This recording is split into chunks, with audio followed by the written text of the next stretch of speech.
कैसे ठीक किया, उसे लेके आगे कैसे चलना चाहिए, दुनिया में करियर क्या क्या है, इन सारी चीजों को, और सक्सेस कैसे मिल सकती है। पूरी दुनिया सक्सेस के पीछे भागी जा रही है, हर आदमी दौड़े जा रहा है, पर सक्सेस हाथ नहीं आ रही है ना। कमाल की बात। आज इसको हम गहराई से समझने की कोशिश करेंगे। सिर्फ आपको एक ही बात का ध्यान रखना है, जब मेरी आवाज सुनाई ना दे या स्क्रीन दिखाई ना दे, आप फट से अपना ऑब्जेक्शन रजिस्टर कर देंगे चैट में, या रिएक्शन नीचे, आपके नीचे वाले जो टूल बार है इसमें रिएक्शन वाला एक बटन है, आप उसको दबा देंगे, हमें पता चल जाएगा कि आप रिएक्शन दे रहे हैं।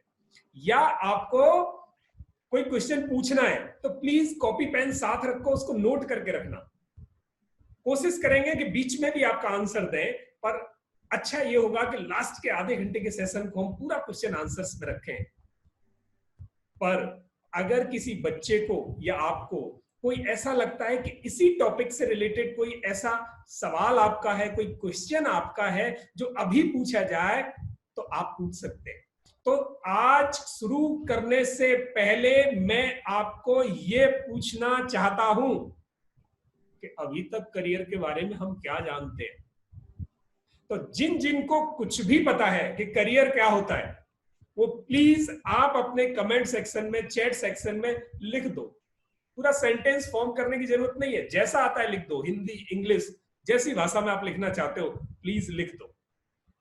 Career is that which help us to achieve happiness from inside. Wow, great Nitish ji, so nice.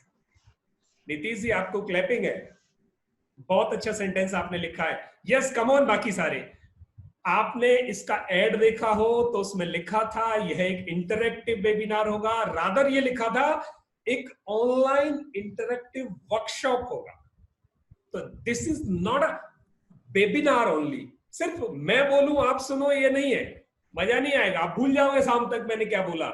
ये तो वो बात है जो आपको अपने अंदर या अपने बच्चों के अंदर डालनी है, और जब आप उसको पूरी तरह समझोगे नहीं तो डाल कैसे पाओगे।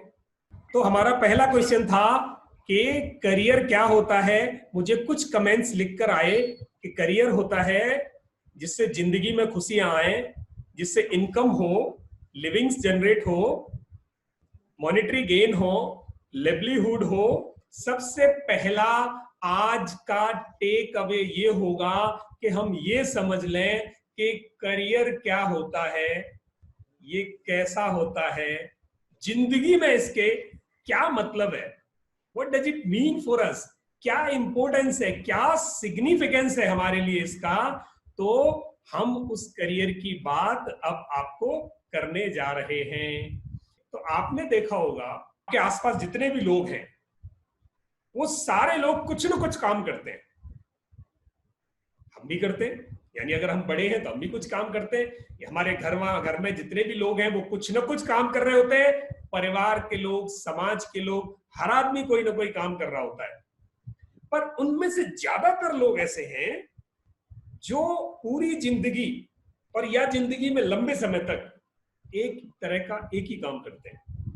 यानी जो सरकारी नौकरी में है वो सरकारी नौकरी में ही रहते हैं।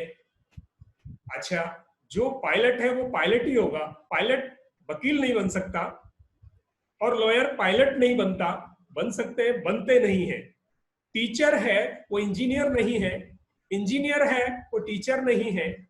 का मतलब है एक एक काम को अपनी जिंदगी के लिए लोग चुनते हैं, तो वो एक ऐसा काम जिसे लोग अपने जिंदगी में लंबे समय तक करने के लिए चुने, उसे हम करियर कहते हैं। करियर का मतलब है जिसको हम लंबे समय तक जिंदगी में करने के लिए वो काम चुने, जिस काम से हमारी जीविका चले, आजीविका चले, कमाएं, परिवार चले, समृद्धि हो। करियर के दो उद्देश्य हैं, पहला जीविका, आजीविका चलाने, यानी लिवलीहुड अर्न करने, लिविंग्स अर्न करने, और ग्रोथ के लिए, प्रोस्पेरिटी के लिए, उन्नति के लिए, वृद्धि के लिए, दो काम में करियर आता है। यानी करियर किस लिए? कि हमारी जिंदगी की जरूरतें पूरी करे, और हमारी प्रगति हो, हम आगे बढ़े, इसलिए लोग करियर को चूज करते हैं। तो पहली बात, करियर वो होता है जिसे लोग लंबे समय तक करने के लिए जिंदगी में चूज करते हैं। और क्यों करते हैं? वो उसके दो फायदे हैं, एक तो जिंदगी चलाता है और दूसरा हमारी प्रगति करता है। अब ये होते कितने तरह के? तो ये दो तरह के होते हैं। ध्यान देना, करियर मुख्यतः दो तरह के होते हैं। करियर हैज टू टाइप्स, दो तरह के हैं। पहला, वोकेशनल करियर। वोकेशनल करियर का मतलब है जिसमें थोड़ी पढ़ाई की, 10th की उसके बाद हमने कुछ कर लिया, 12th की उसके बाद कुछ कर लिया, 8th की उसके बाद कुछ कर लिया, नहीं पढ़े कुछ सीख लिया, कोई स्किल सीख ली, कोई हुनर सीख लिया, कोई कौशल सीख लिया, कोई स्किल आ गई हमारे पास, वो सीख के हमने काम करना शुरू कर दिया। जैसे ड्राइविंग सीख ली। यस, कोई जरूरी नहीं है कि आप उसके लिए ज्यादा पढ़े लिखे हो, थोड़े पढ़े लिखे हो। लोग नहीं पढ़े, देखिए देश में जितने भी ट्रक चल रहे हैं उनमें से 95% लोग पढ़े हुए नहीं है या बहुत कम पढ़े हुए, पर वो बहुत बढ़िया गाड़ी चलाते हैं। यानी पूरे देश में जितनी भी सप्लाई चेन का काम हो रहा है वो कर रहे हैं। वोकेशनल करियर है वो, उन्होंने एक स्किल सीख ली, उसके सहारे अपनी जिंदगी चला रहे हैं, अपनी आजीविका कमा रहे हैं। तो ये करियर है वोकेशनल करियर, यानी व्यवसायिक करियर हम इनको बोलते हैं। तो पहला टाइप ये होता है जिसमें हम कम पढ़े हो, कुछ काम सीखा, हुनर सीखा, कला सीखी, कोई कौशल सीखा और हमने करियर शुरू कर दिया। बहुत सिंपल। दूसरे करियर ऐसे होते हैं जिनमें लोग महारत हासिल करते हैं पहले, जैसे वकील बनना, पूरी वकालत पढ़ी। दूसरा, पायलट बनना, यानी पहले फ्लाइंग सीखी, उसके लाइसेंसेस लिए, और फ्लाइंग में गलती के लिए कोई चांस नहीं है, तो बहुत ही डीप स्टडी की है उसका, और सिर्फ स्टडी नहीं, एक्सपीरियंस किया है, बहुत ट्रेनिंग दी है, क्योंकि सिर्फ पढ़ाई हवा में काम नहीं आ सकती। टीचर बनने के लिए, इंजीनियर बनने के लिए, साइंटिस्ट बनने के लिए, इन सब के लिए हमने क्या किया? बड़ी पढ़ाई की, यानी उस क्षेत्र में हमने महारत हासिल की। जब हम किसी फील्ड में महारत हासिल करते हैं, ज्यादा ट्रेनिंग, ज्यादा नॉलेज, ज्यादा पढ़ाई करते हैं, और फिर उस करियर को हम पूरे जीवन के लिए अपना लेते हैं, उसको कहते हैं हम professional career. Yes, professional career. तो दो तरह के करियर हमारे समझ में आए।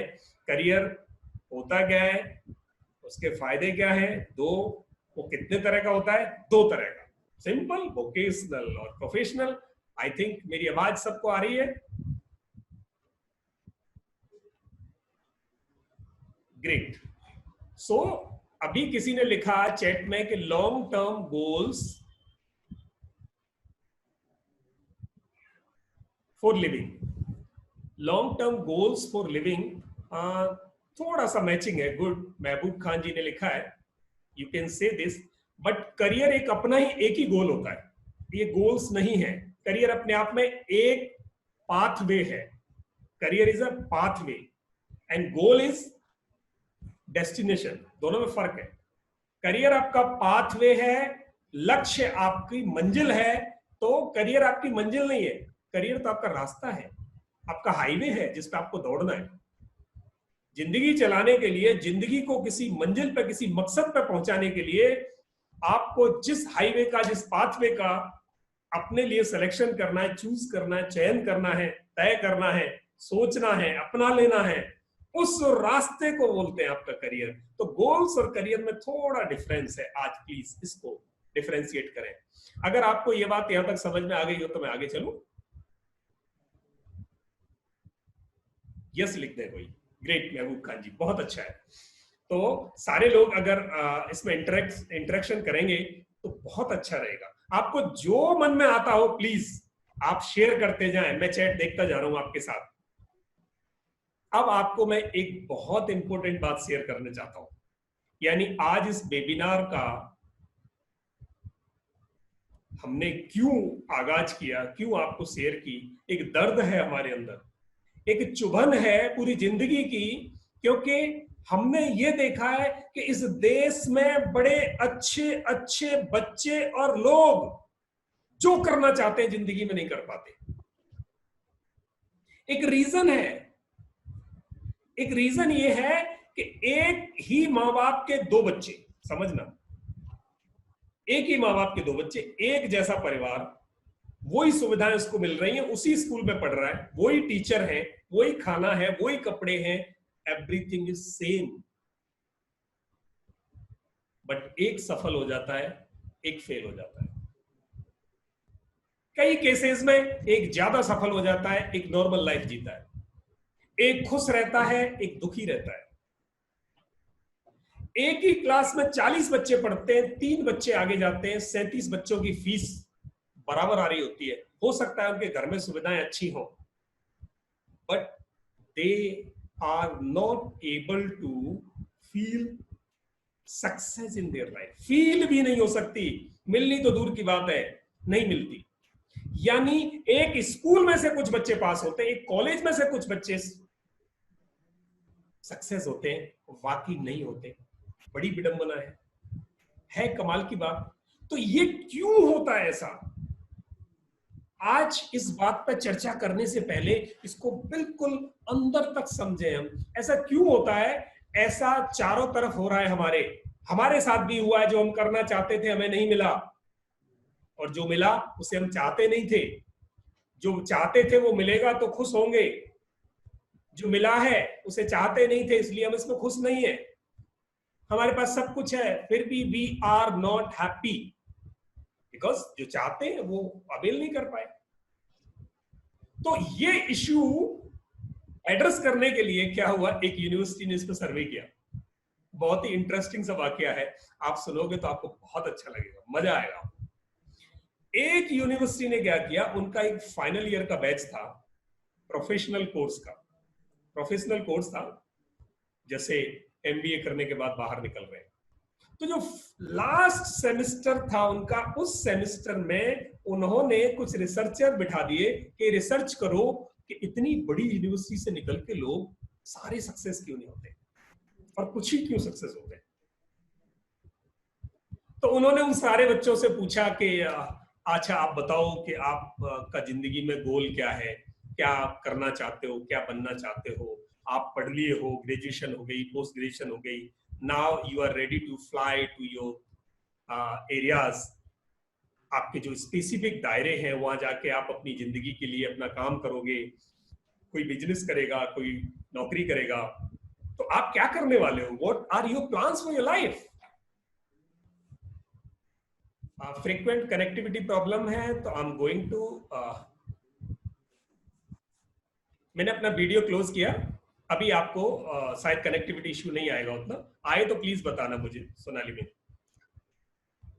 तो यूनिवर्सिटी ने लोग बिठा दिए और उन सारे बच्चों को, पूरे फाइनल बैच को पूछा कि बताइए आप ऐसा क्या है कि आपके दिमाग में है आपकी जिंदगी के लिए। तो वो बहुत ही इंटरेस्टिंग बात निकल के आई, उसमें से अराउंड 84-85% बच्चे ऐसे थे जिनको पढ़ाई तो कर ली, जिन्होंने पढ़ाई तो कर ली।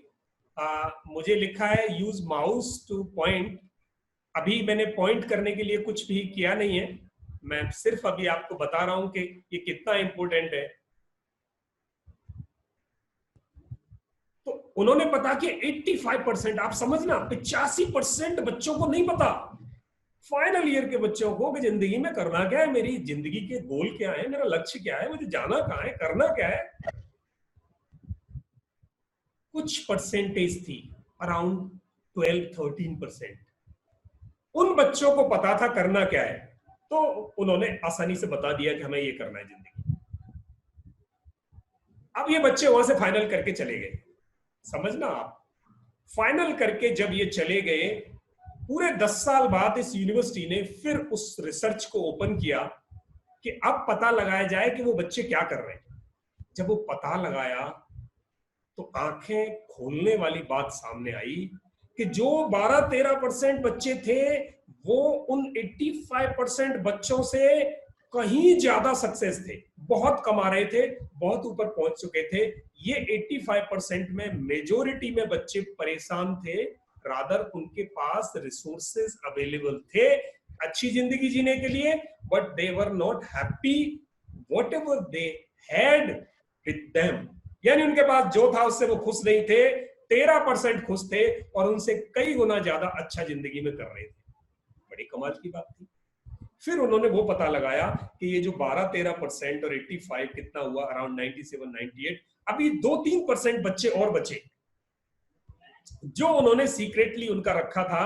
अब उनका पता लगाया तो वो जो 2-3% बच्चे थे, अब बच्चे नहीं, वो बड़े हो गए थे और बड़े बड़े बिजनेसमैन हो गए थे। वो या तो किसी बड़े कॉर्पोरेट के सीईओ थे, या बड़े बिजनेस के वो एमडी थे या ओनर थे, and they were too much success, यानी इनसे कई गुना ज्यादा सक्सेस थे, and they were happy with them, with their progress, with their life, with their family. जो कुछ था उससे बहुत खुश थे। जब ये रिपोर्ट सबमिट हुई तो बात पता चली कि 2-3% लोग सफल होते हैं जिंदगी में और बाकी सब लोग सफल नहीं होते। उनमें से कुछ परसेंटेज ऐसी होती है जो बस सेटिस्फैक्ट्री लेवल की जिंदगी जीती है, और बाकी सब डिससेटिस्फाइड, स्ट्रेसफुल, एंजाइटी, तनाव, चिंताएं, भविष्य की चिंताएं, पास्ट की परेशानियां, इनको लेके जीते रहते हैं। और जिंदगी के चैलेंजेस उनके पास आते रहते हैं। उन सर्कमस्टांसेस में वो खो के कहीं रह जाते हैं, वो टर्मोइल बन के कहीं रह जाते हैं, और वो जिस उद्देश्य के लिए जिंदगी उनकी थी उस उद्देश्य से कहीं पछड़ जाते हैं। तो आज की इस क्लास का भी उद्देश्य वही है कि आप और आपके बच्चे, आप मेहनत कर रहे हैं अपने बच्चों पर, जो कुछ दूसरे दे रहे हैं आपको, जो अपनी जिंदगी में अपने माँ बाप से शायद नहीं मिला, आप वो भी देना चाहते हो और दे रहे हो, पर फिर भी आपको रिजल्ट कितना आएगा इनसर्टेन है, अनिश्चित है। तो क्या फर्क पड़ा आप देखना कि वो जो 12-13% बच्चे थे जिन्होंने अपनी उस एज में, जब उनकी एज डेवलप हो रही थी, लाइफ डेवलप हो रही थी, पढ़ाई के दौरान ये सोच लिया था कि मुझे करना क्या है, और बाकी 85% को पता था कर लेंगे, कुछ कर लेंगे। अब उस कुछ में कोई वैल्यू फिल नहीं की उन्होंने, वो वेरिएबल था अभी भी। यानी आपके पास ऊर्जाएं हैं, ताकत है, पढ़ाई है, कौशल है, स्किल है, सब कुछ तैयार कर लिया, पर आपको ये नहीं पता कि मुझे लड़ाई कौन सी लड़नी है। हथियार तैयार कर लिए, मेरा दुश्मन कौन होगा, कौन से मैदान में लड़ूंगा, किससे लड़ूंगा, उसके पास क्या ताकत होगी, उसको फेस करने के लिए मुझे क्या चाहिए होगा। Nothing plan like so. उन्होंने प्योर पढ़ाई की, और 12-13% ने आइडेंटिफाई कर लिया था दिमाग में कि यस ये करना है, यहां से निकलने के बाद ये करेंगे।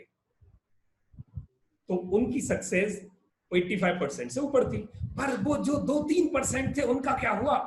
वो जो 2-3% थे उन्होंने पढ़ते पढ़ते अपनी डायरी में लिख लिया था कि हमें जिंदगी में क्या करना है। यस, महबूब खान जी मैं बता रहा हूं, उन्होंने लिख लिया था कि मुझे यहां से निकलने के बाद 2 साल में ये करना है, पहले साल में ये करना है, 5 साल में ये लेवल अचीव करना है, 10 साल में ये बिजनेस ओपन करके मैं इस लेवल पे पहुंच जाऊंगा, मुझे इस कंट्री में ये करना होगा, मैं इस देश में, इस प्रदेश में परिवार के लिए ये करूंगा, अपने लिए करूंगा। उन्होंने आउटलाइन ड्रॉ कर ली थी पहले ही, यानी किस मैदान में लड़ूंगा, किस दुश्मन से लड़ूंगा, उसके लिए मुझे क्या चाहिए होगा, एवरीथिंग दे हैड प्लान्ड। यानी जितना उनको ज्ञान था, एक बच्चा उस लेवल पे जितना सोच सकता है उतना उन्होंने सोच लिया था। इस वजह से निकलते ही उनके पास मकसद था, एक पर्पस था कि हमें करना क्या है। 13% ने मकसद ढूंढा कि जो हमारे दिमाग में था उसके लिए हमें क्या क्या इकट्ठा करना है। 85% ढूंढ रहे थे कि अब क्या करना है, बताएं कुछ है क्या। तो जो कुछ मिलेगा आपको बचा हुआ, फिर आपको वो मिलेगा। तो इसलिए जिंदगी में 2 से 3% लोगों के पास सारी इकोनॉमी होती है, ज्यादा सक्सेस होते हैं, वो ही जिंदगी के लुत्फ सबसे ज्यादा उठाते हैं, क्योंकि वो प्लान्ड वे में उन्होंने जिंदगी को शुरुआत से प्लान कर दिया और उसको उन्होंने आगे बढ़ाया, अपना पाथवे डिसाइड किया, अपना डेस्टिनेशन डिसाइड कर लिया। यानी आपको मंजिल पता है तो रास्ते ढूंढ लोगे। अगर मंजिल नहीं पता कहां जाओगे? अगर यहां से जहां भी आप हो वहां से आपको दिल्ली जाना है तो आप तैयारी करोगे, दिल्ली कब जाना है, कैसे जाना है, किस लिए जाना है, क्या लेके जाना है, किससे मिलना है, कब लौटेंगे, ट्रेन लेनी है, बस लेनी है, बाई एयर जाना है। और आप बस चल पड़े घर से निकल के, बस कहीं जाना है, कहां पहुंचेंगे? कहीं नहीं।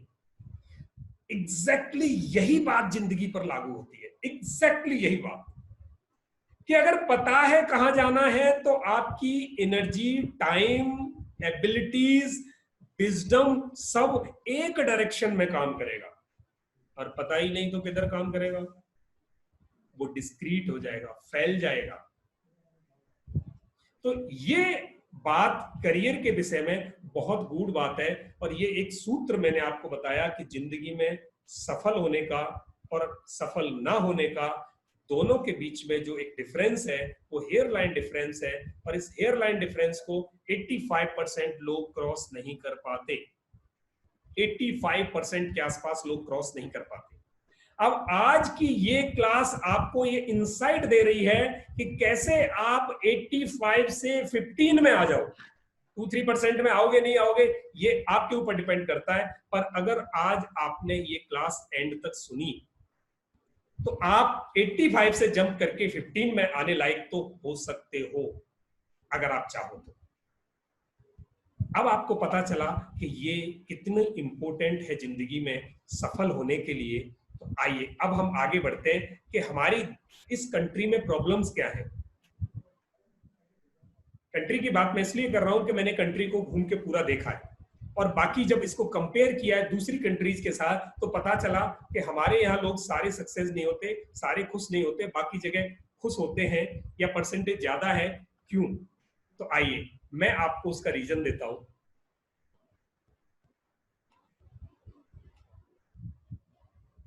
हमारे यहाँ जितने भी पेरेंट्स हैं बच्चों के, या हम अगर पेरेंट्स हैं या हमारे पेरेंट्स थे, आप देखना बहुत ही एक्सपेक्टेशन रखते हैं। इंडियन पेरेंट्स, एक सर्वे है HSBC की, वो सर्वे कहती है कि इंडियन पेरेंट्स दुनिया में लगभग सबसे ज्यादा एक्सपेक्टेशन रखते हैं अपने बच्चों से। यानी बच्चा थोड़ा सा पढ़ना शुरू हुआ, हम पहले ही उसके साथ जोड़ देंगे, इसको ये बनाना है, ये करना है, ये मेरे लिए ये करेगा, ये हमारी बुढ़ापे में सेवा करेगा, ये बनेगा। अभी उसने पैदल चलना शुरू नहीं किया, आपने वो सब प्लान कर दिया उसके लिए जो आपने अपनी जिंदगी में अपने लिए प्लान कर रखा था और आप नहीं कर पाए। 1 मिनट होल्ड करना।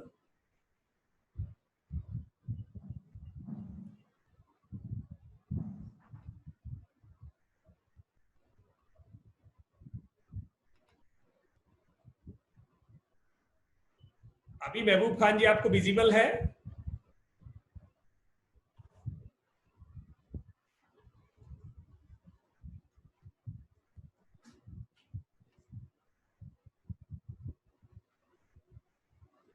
तो हम लोग इंडियंस क्या करते हैं, हम सबसे ज्यादा एक्सपेक्टेशंस रखते हैं अपने बच्चों से और ये एक्सपेक्टेशन हमारे बच्चों की प्रोग्रेस में कहीं प्रॉब्लम क्रिएट करती है अगर इसको हमने सही से अलाइन नहीं किया तो। क्यों करती है आगे डिस्कस करेंगे हम। तो हमारी जो एक्सपेक्टेशन है इसको हमें सोचना चाहिए कि हम उन बच्चों को कितनी हद तक अपनी एक्सपेक्टेशन रखें और किस हद तक करेक्ट करें। दूसरा, हमारे यहाँ एक फनल बना हुआ है पूरे देश में कि अगर बच्चा 10th में पहुंच गया तो अब हम कोशिश करेंगे कि वो साइंस की तरफ बढ़े। मेजॉरिटी ऑफ पेरेंट्स और आजकल बड़े शहरों में, मेट्रो सिटीज में या ए क्लास सिटीज में तो पेरेंट्स अवेयर हो गए, वो बच्चों को उनकी चॉइस या अलग दूसरे जो एवेन्यूज हैं, दूसरी स्ट्रीम्स हैं, उनमें पढ़ा लेते हैं। बट अभी जो बी क्लास सिटीज हैं या सी क्लास सिटीज हैं उनका क्रेज देखें आप तो कोटा, सीकर, दिल्ली ऐसे शहर भरे पड़े कोचिंग्स के लिए। और वो इस वजह से कि उनको क्रेज है कि बच्चा इंजीनियर बने, डॉक्टर बने, 4-5 चीजें उनकी निगाह में होती हैं, बस उनमें से ही कुछ उनके बच्चों के लिए चाहिए। और उसमें से उसी के लिए बड़ी सरप्राइजिंग बात है कि अभी मैं मेरे बच्चों का एडमिशन कराने मैंने शहर चेंज करने का प्लान है। जब मैं एक बड़े शहर में गया तो उस शहर के बड़े स्कूलों में जब मैंने अप्रोच किया तो वहां ह्यूमैनिटी के लिए सेक्शन नहीं है उनके स्कूल में, आप देखें। जबकि ह्यूमैनिटी अपने आप में आर्ट्स कला इतना बड़ा विषय है, इतना बड़ा है कि साइंस से कहीं ज्यादा, कॉमर्स से बहुत वाइड। लोग सेक्शन नहीं रखते क्योंकि पेरेंट्स नहीं बोलते कि भाई हम ह्यूमैनिटी दिलाएंगे। बच्चा मेरा कैसा भी हो पर मैंने बनाना उसको इंजीनियर डॉक्टर ही। ये बड़ी विडंबना है। या तो मुझे एमबीए कराना है, डॉक्टर बनाना है, इंजीनियर बनाना है, बहुत ज्यादा एक्सपेक्टेशन। मैं देखना, मैंने चाइना और इंडिया को कंपेयर किया, यानी हम दोनों एक ही कॉन्टिनेंट में है दोनों कंट्रीज। तो चाइना और इंडिया में कितना फर्क है, चाइना की सक्सेस का रेट, चाइना की सक्सेस का जो सीक्रेट है उसे देखेंगे आप तो हमारे यहाँ इंजीनियरिंग सबसे टॉप पे है। 23% बच्चे इंजीनियरिंग की तरफ भागते हैं या पेरेंट्स उनको इंजीनियरिंग की तरफ ले जाते हैं, और उनके यहाँ बिजनेस मैनेजमेंट को प्रेफर करते हैं। यानी वो, क्योंकि वो बिजनेस कर रहे हैं, पूरी दुनिया को आज वो अपने प्रोडक्ट्स देके, सर्विसेज देके बिजनेस फैला रहे हैं। उनकी प्रायोरिटी होती है बिजनेस मैनेजमेंट की, हमारी प्रायोरिटी होती है इंजीनियरिंग की। उनकी सेकंड प्रायोरिटी है मेडिसिन और हमारे यहाँ सेकंड प्रायोरिटी होती है बिजनेस मैनेजमेंट। और उनकी थर्ड प्रायोरिटी है कंप्यूटर्स की तरफ 7% है सिर्फ, और हमारे यहाँ कंप्यूटर 16% है। फिर मेडिसिन हमारा चौथे नंबर पे आता है।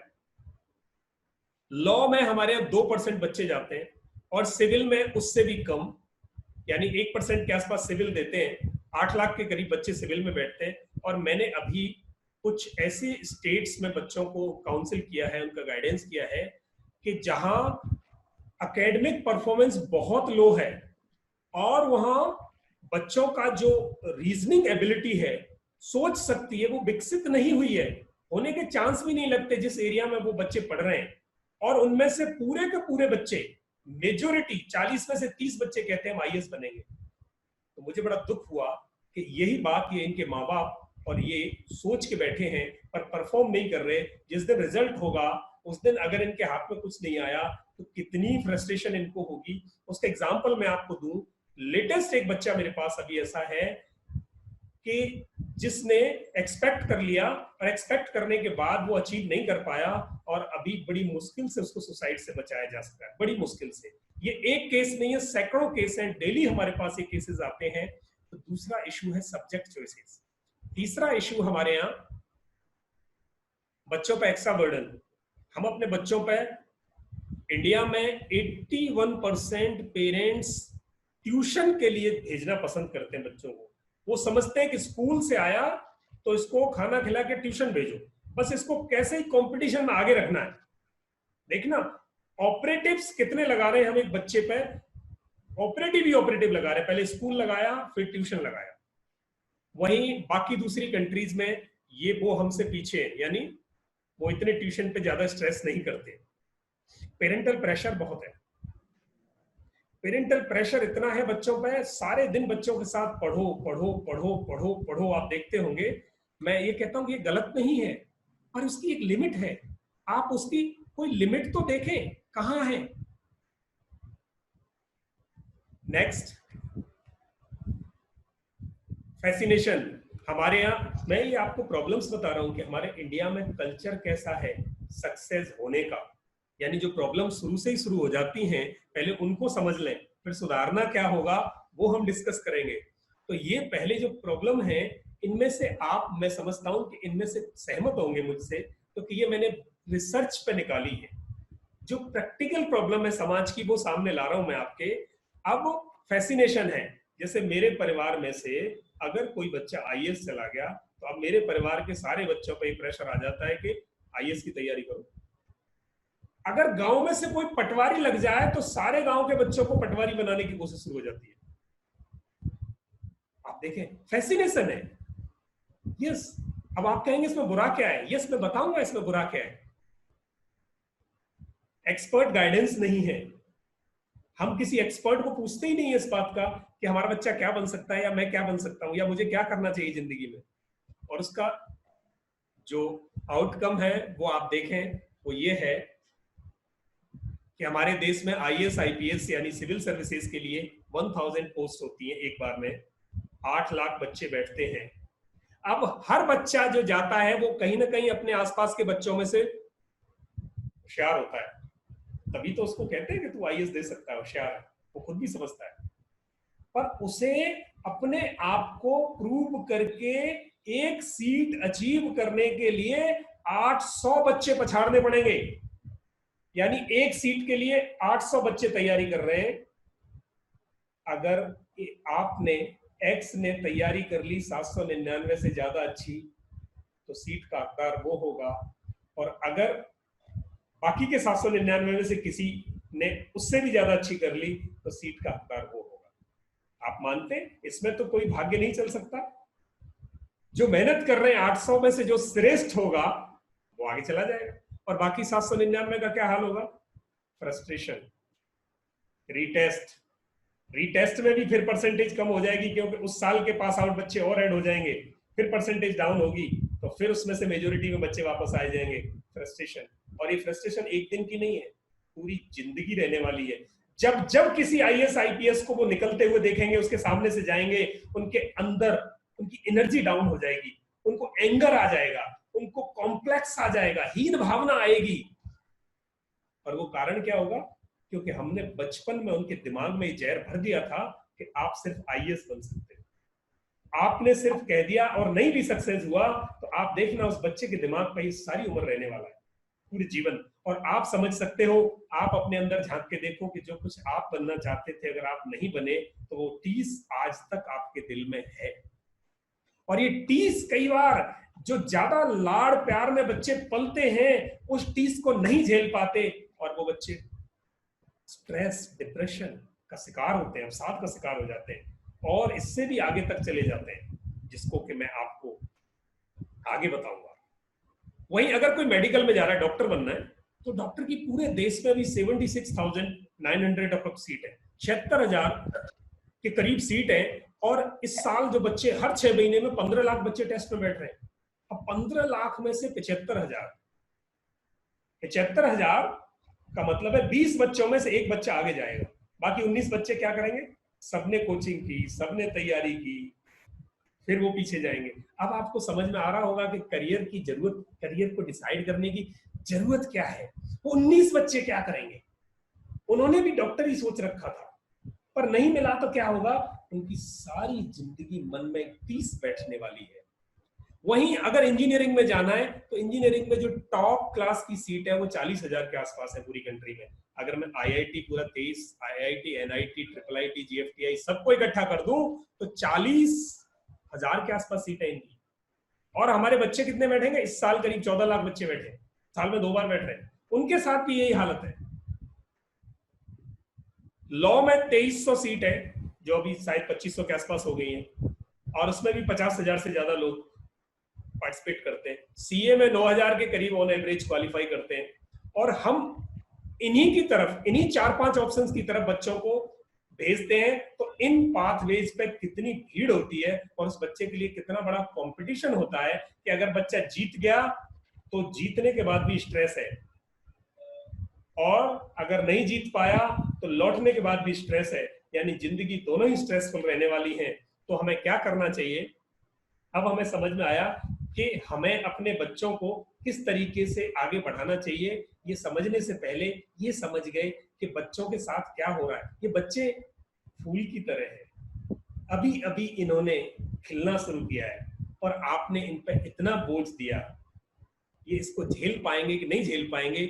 आप अपने बच्चे की, किसी दूसरे की नहीं, अपने की तो झेल सकते, अपने की तो आप ये जज कर सकते हैं कि इसकी कितनी कैपेसिटी है झेलने की, या मेरी कितनी है। अगर मैं अपना करियर बना रहा हूं, अगर आप उस करियर के स्टेज पे, आप सोच सकते हैं।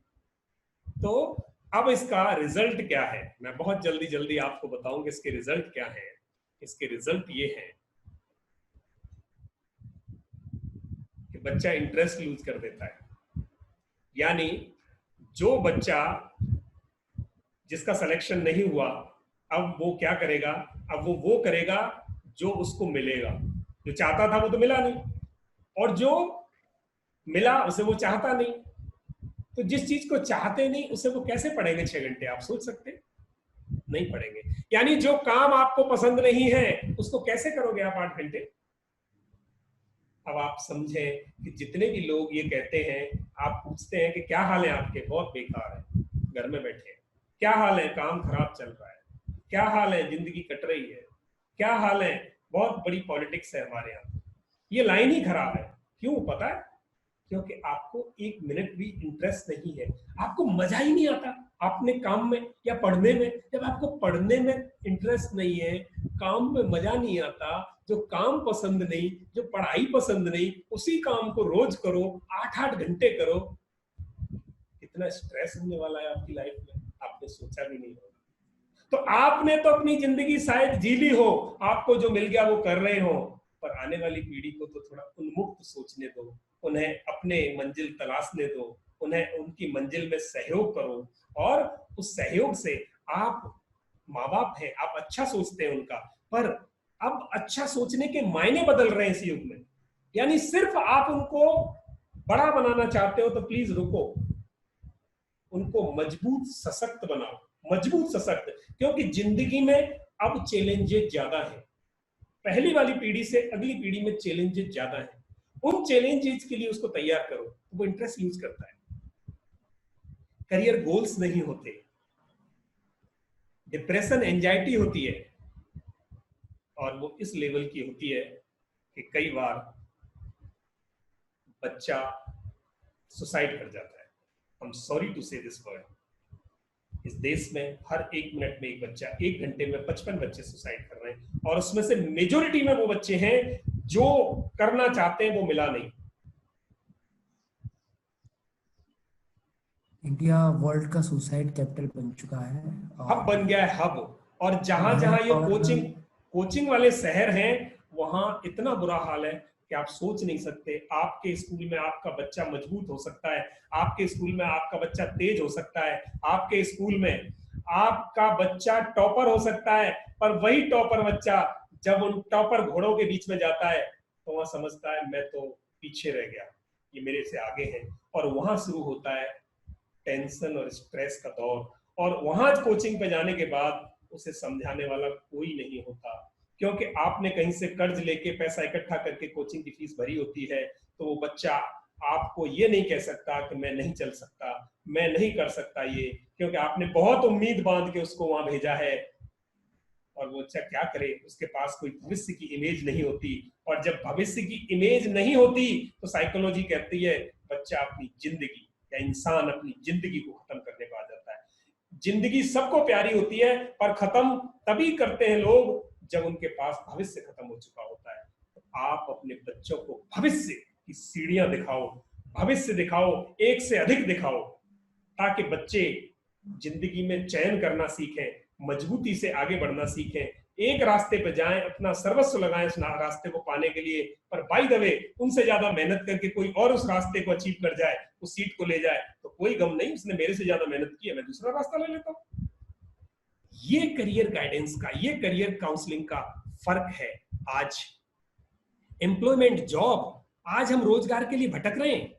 वहीं आप देखेंगे कि हमारे कई राज्य ऐसे हैं जिनमें रोजगार की दर अच्छी है। गुजरात देखो आप, बिजनेस माइंड लोग हैं, कर लेते हैं। पंजाब देखो आप, कहीं आगे हैं बाकी दूसरे स्टेट से। आप वाइडली सोचो, कुछ भी कर लेंगे। यानी मजबूत हो जाए इंसान, वो कुछ भी करके जीविका कमा सकता है। कुछ भी का मतलब है उसकी चॉइस का। पर अगर बिना चॉइस का हमने कुछ किया तो हमें जॉब नहीं मिलेगा, क्योंकि हम कुछ ही जॉब्स में जाके वहां भीड़ हो जाती है उन रास्तों में जिन जॉब्स, सरकारी जॉब चाहिए हमें या बड़े जॉब चाहिए, नहीं मिलते तो परेशान है। जॉब्स सर नहीं आई है वांट टू आजकल। Lokman sir, I want to add something also. Yes please मेरे सत्या। भाई के कॉलेज में एनआईटी से पास आउट है वो, और यकीन नहीं करोगे उसके लगभग आधे दोस्त गवर्नमेंट एग्जाम की तैयारी कर रहे हैं, और उनमें से लगभग 3-3 साल तैयारी करने के बाद भी उनका सिलेक्शन नहीं हुआ। तो मीन्स इतना क्रेज है उनमें गवर्नमेंट एग्जाम का। और सिंपल पूछो क्यों है, कि सर सरकारी नौकरी के पीछे माता पिता पड़े हैं, या हम सरकारी नौकरी चाहते हैं। तो आपको एक दायरा पड़ेगा। और सबसे मेन है बच्चों को जीना सिखाना। ये जो सीरीज आपके पास आई है ना, एक दर्द है मेरे मन में भाई बहनों। मेरे छोटे भाई ने 6 साल पहले सुसाइड किया, इसलिए ये सीरीज लेके आया हूं मैं। कोई नहीं सत्या, आपके इस देश के सारे बच्चे आपके भाई बहन जैसे हैं। आगे भविष्य में मैं अपने को सौभाग्यशाली मानूंगा या हम सौभाग्यशाली मानेंगे कि हमने करियर गाइडेंस का जितना भी दौर जिया है उसमें जाने कितने बच्चों को मौत के मुंह से निकाल के हम जिंदगी के रास्तों पर ले आए हैं और ला रहे हैं। अभी अभी पिछले महीने हमने कई बच्चे जिनका मेडिकल में सिलेक्शन नहीं हुआ और वो अपने माँ बाप को ये नहीं बता सके कि हम क्या करें, वो बच्चे 3-3 बार सुसाइड अटेम्प्ट कर चुके हैं, 3-3 बार सुसाइड अटेम्प्ट किए हैं। और जब वो गुमसुम रहने लगे तो माँ बाप ने फिर हमें पूछा और हमने कोशिश करके उन बच्चों को बाहर निकाल के और जिंदगी के रास्तों पर लाया, उनको भविष्य की इमेज दे दी। बहुत सरल सा काम है, जिसको भविष्य खत्म लगे उसको भविष्य दिखा दो, वो जीना शुरू कर देगा। जिसको भविष्य खत्म हो गया और उससे उम्मीदें करो तो उसका रास्ता अंधकार की तरफ जाता है, अवसाद की तरफ जाता है, जिंदगी को खत्म करने की तरफ जाता है। तो आज जितने भी लोग इस आज के सेशन को सुन रहे हैं और आपके आसपास बच्चे हैं, आप माँ बाप हैं या आप बच्चे हो, आप अपने जिंदगी का उद्देश्य कुछ और है, अच्छी तरह जीना उद्देश्य है जिंदगी का। ये करियर चूज करने हैं आजीविका के लिए, प्रगति के लिए। और एक ही करियर हमेशा एक आपकी मंजिल नहीं हो सकता। आप मंजिल तय करो, रास्ते कोई भी लिए जा सकते हैं। और मैंने कहा करियर रास्ता है, मंजिल नहीं। करियर रास्ता है, मंजिल नहीं। अगर इस भेद को भी आज समझ गए आप, तो आप समझ लेना आज का ये सेशन आपका सार्थक हो गया। मंजिल अलग होती है, डॉक्टर बन जाना या पायलट बन जाना ये जिंदगी की मंजिल नहीं है, जिंदगी का रास्ता है। क्योंकि मैं जानता हूं, मैंने 20 साल बहुत बड़े कॉर्पोरेट्स में काम किया है, बहुत ऊंची ऊंची तनख्वाहों वाले लोगों को मैंने रोते देखा है वर्क प्लेस पे, और उनको डिप्रेशन में देखा है। यानी जिनकी तनख्वाहें 5-5, 7-7, 8-8 लाख रुपए महीने की हैं, आप सोच सकते हो उनको जिंदगी में कोई कमी हो सकती है क्या? एक गरीब इतने पैसे में पूरा परिवार जिंदगी भर चला सकता है, उनके पास एक महीने में इतनी तनख्वाह आती है, पर वो ऐसा सोचते हैं कि उनसे ज्यादा दुखी आदमी इस धरती पर नहीं है। तो आप समझ लेना कि वो सही रास्ते पर नहीं है, सही रास्ते पर नहीं है। उनको पता नहीं मंजिल क्या है, उनको जिंदगी का उद्देश्य नहीं पता, उन्होंने सही रास्ता नहीं लिया। तो ये दो चीजें बहुत जरूरी है जिंदगी में, मंजिल सही पकड़ना और रास्ता सही पकड़ना। माँ बाप होते हुए, अभिभावक होते हुए हमारा पहला उद्देश्य है कि हम उनको मंजिल बताएं। और मंजिल कोई वकील बन जाना मंजिल नहीं होती, या आईआईटी कर लेना मंजिल नहीं होती, या बड़ा घर पैसा इकट्ठा कर लेना मंजिल नहीं होती। ये सब मिड गोल्स है, रास्ते के गोल है, एंड गोल नहीं है। तो महबूब खान जी ने अभी पूछा था कि एंड गोल क्या है। एंड गोल बहुत सरल होते हैं, हम डिस्कस करेंगे। एंड गोल ये आपके सामने है, एक हेल्थ एंड पीस। आज लोग पैसा कमाने के लिए मन की शांति और शरीर का स्वास्थ्य दोनों को दांव पे लगा देते हैं।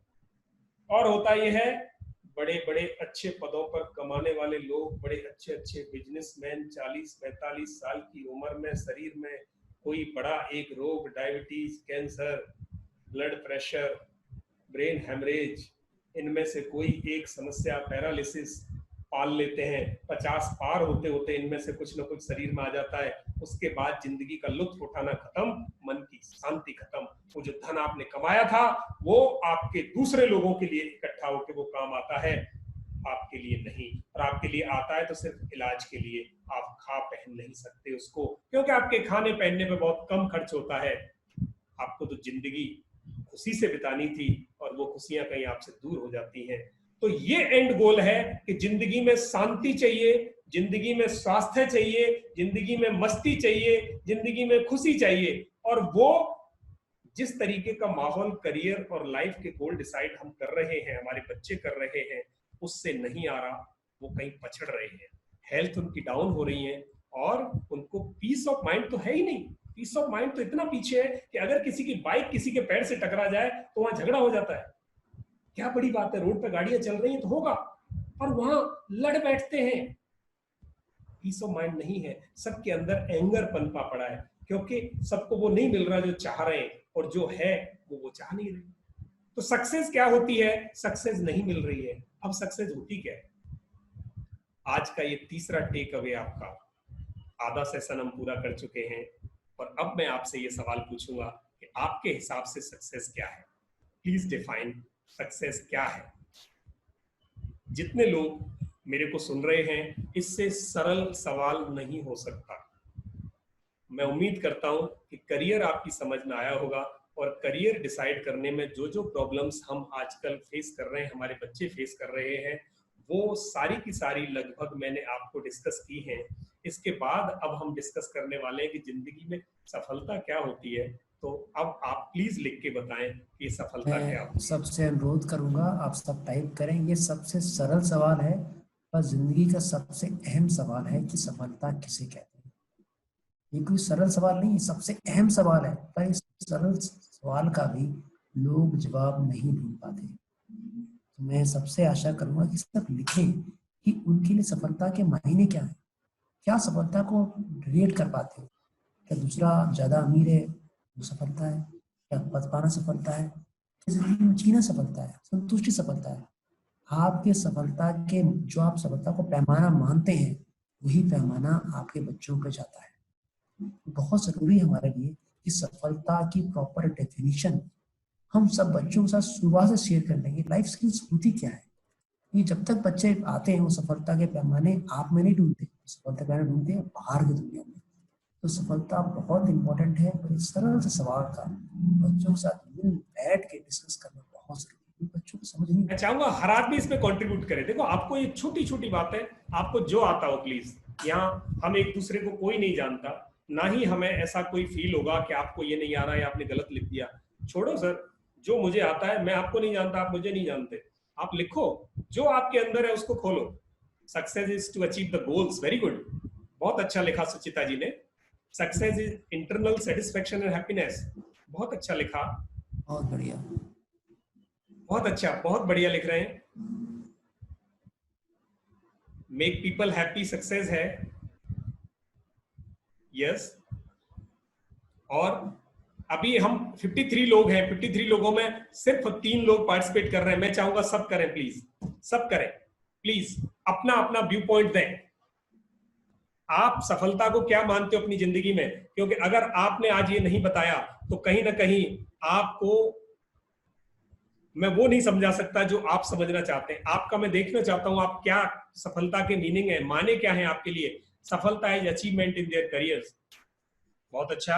Outcome of hard work. बहुत बढ़िया। Success is state of mind. बहुत बढ़िया। Peace, happy relationship, fulfilment in life. बहुत बढ़िया। Internal happiness. बहुत बढ़िया। Success is happiness and satisfaction. बहुत बढ़िया। वेरी गुड, बहुत बढ़िया।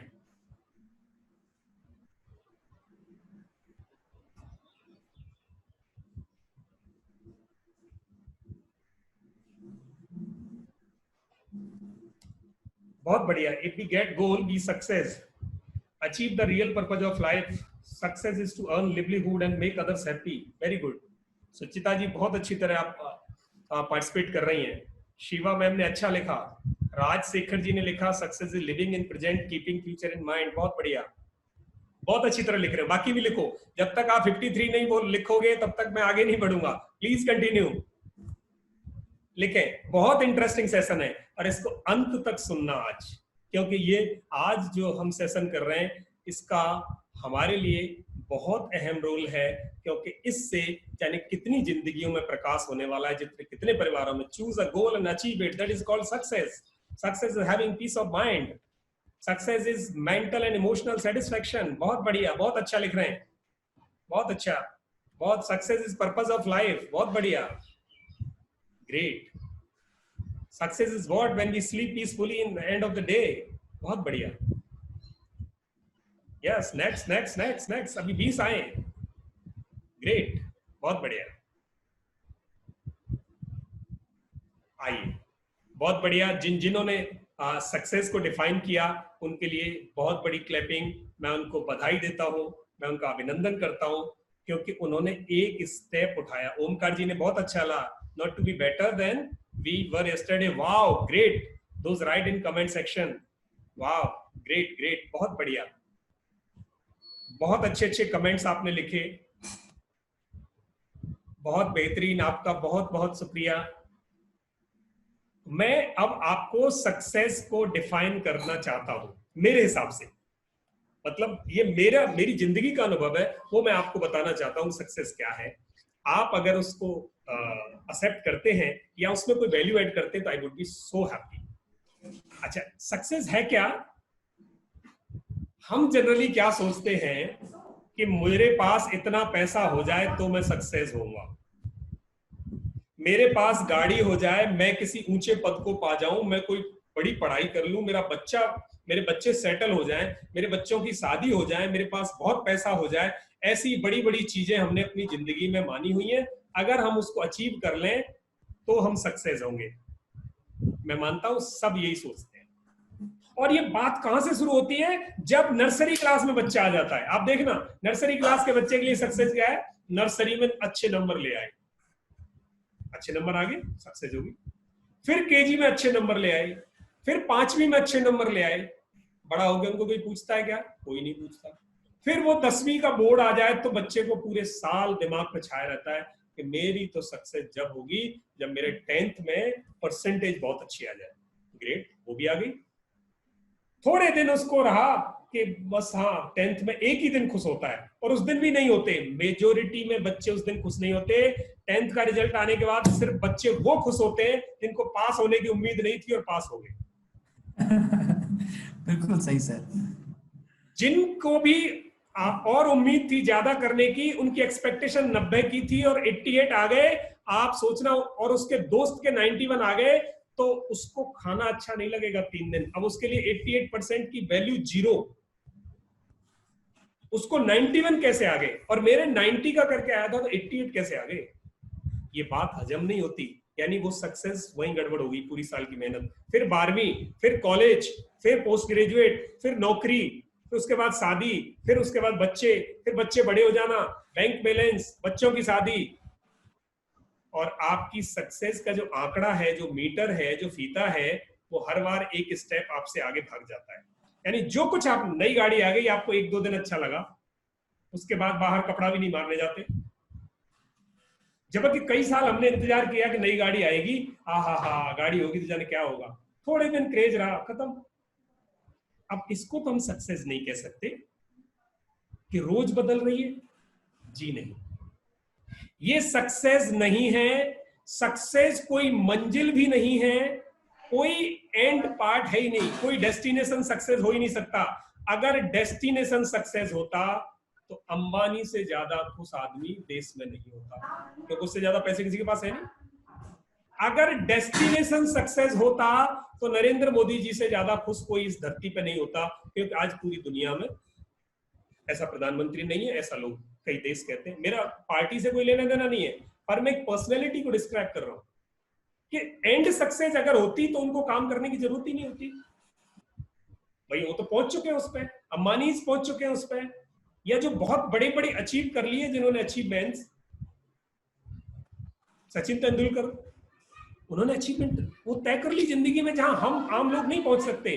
तो इसका मतलब वो सक्सेस होंगे, 100% सक्सेस होंगे? कोई जरूरी नहीं है। वो आज भी काम कर रहे हैं सारे। कोई जरूरी नहीं है कि वो सक्सेस मानते हो अपने आप को, और सक्सेस उसको है जो खुद मानते हो। दूसरे मानते हो वो सक्सेस का दिखावा है। अगर आप खुद को सक्सेस नहीं मानते और दूसरे मानते हैं तो आप फेलियर हो, झूठी सक्सेस है वो, आपकी सच्ची सक्सेस हो नहीं सकती। अब आप पूछोगे सच्ची सक्सेस क्या होती है? यस, सच्ची सक्सेस का एक जवाब बीच में किसी ने दिया था, बहुत अच्छा सक्सेस जवाब दिया था। सक्सेस का मतलब है जो चाहते हो वही करो, और जब जो चाहते हो वही करते हो तो आपको हर कदम, एक एक कदम आनंद आता है। यानी आपको गीत गाना अच्छा लगता है और आप गीत ही गाते हो तो आप खो जाओगे। आपको लोग कहेंगे खाना खा लो तो आप कहोगे थोड़ी देर बाद खाऊंगा, क्योंकि मेरे को खाने से ज्यादा आनंद यहाँ आ रहा है। आपको लोग कहेंगे अब सो जाओ, बोला नहीं 2 घंटे रियाज करना है। यानी वो जो आनंद जो मिल रहा है, आपकी पूरी शरीर की थ्रिलिंग मिल रही है, वो जो आप इन्वॉल्व हो रहे हो, आपकी एनर्जीज को, आपके इंटेलेक्ट को, आपके बॉडी को जो हीलिंग मिल रही है, दैट इज सक्सेस। कदम कदम आपके मनचाहे रास्ते पर मिलने वाला सुख सक्सेस कहलाता है, ना कि किसी मंजिल पर पहुंच जाना सक्सेस। अब 3 चीज समझ में आई।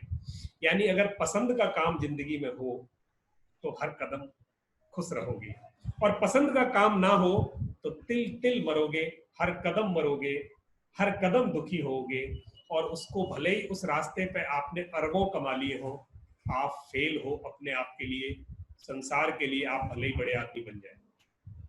तो ये बहुत सरल सी डेफिनेशन है सक्सेस की, कि सक्सेस वो है जिसमें आपको रोज आनंद आता हो। अगर खाना बनाना आता है आपको और बहुत आनंद आता है तो आपकी सक्सेस है कि आप उसमें इन्वॉल्व रहो, और जिसमें आप इन्वॉल्व रहते हो, आनंद आता है, उस काम को आप रोज अच्छी तरह करोगे, रोज उसमें एक स्टेप आगे जोड़ोगे, क्योंकि आप इन्वॉल्व हो रहे हो। और जब आप उसमें इन्वॉल्व हो रहे हो, आप बड़े मन से कर रहे हो, तो आप समझते हो आपके कंपटीशन में कोई और आ सकता है क्या?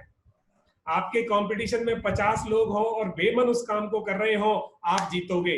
वो भले ही आपसे होशियार हो, फेल हो जाएंगे, क्योंकि वो उनका इंटरनल इन्वॉल्व नहीं हो रहा, उनकी एनर्जी, इंटेलेक्ट और आपकी बॉडी के जितने भी कंपोनेंट हैं आपकी पर्सनैलिटी के, वो इन्वॉल्व नहीं हो रहे। अगर वो हो रहे हैं तो आपकी सक्सेस है। यही बात बच्चों के करियर में है। यानी बच्चे को जो पसंद है, जो अच्छा लगता है, वो करे, तो उसके कंपटीशन में दूसरे टिक नहीं सकते।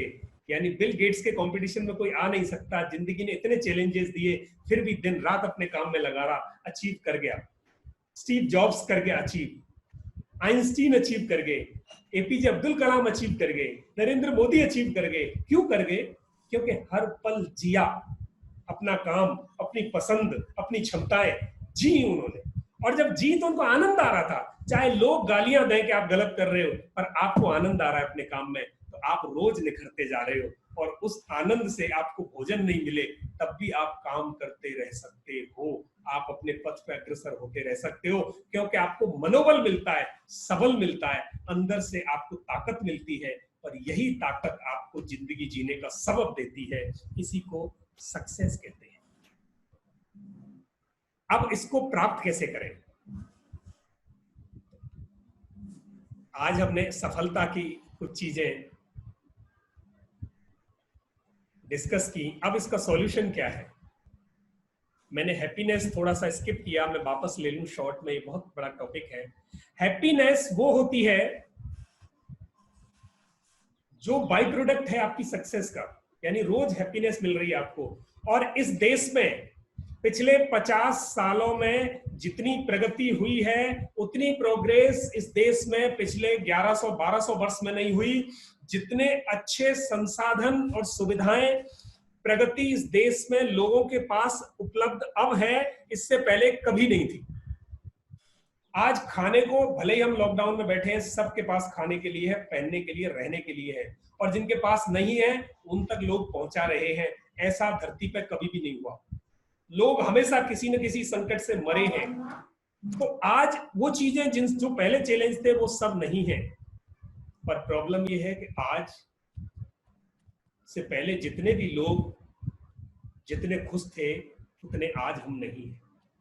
आज हमारा हैप्पीनेस इंडेक्स गिर गया है, हम खुश नहीं हैं, होते हुए भी खुश नहीं है। उसका कारण ये है कि हमने कहीं ना कहीं कुछ गड़बड़ की है, यानी हम अपनी हैप्पीनेस को गंवा दिया है हमने। और वो गंवाई क्या है? आपको अचंभा होगा ये सुन के कि पाकिस्तान का हैप्पीनेस इंडेक्स हमसे ज्यादा है, हमसे ऊंचा है, बांग्लादेश का हमसे ऊंचा है, बाकी कंट्रीज का हमसे ऊंचा है, और हम 133वें पायदान पे आते हैं हैप्पीनेस इंडेक्स में पूरी दुनिया में।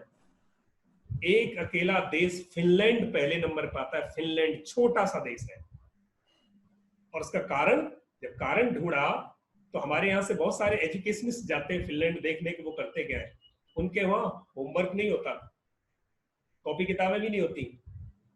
जो कुछ किताबों में लिखा है वो बच्चे की पर्सनैलिटी में डेवलप करते हैं, क्योंकि शिक्षा का मकसद है बच्चे को जिंदगी के लिए तैयार करना, जिंदगी के आने वाली समस्याओं को फेस करने के लिए, उन पर काबू पाने के लिए, उनको जीतने के लिए, और अपनी प्रगति करने के लिए, समाज की प्रगति, राष्ट्र की प्रगति के लिए उसके व्यवहार को प्रोग्राम करना, उसके बिहेवियर को प्रोग्राम करना, उसके माइंड को प्रोग्राम करना।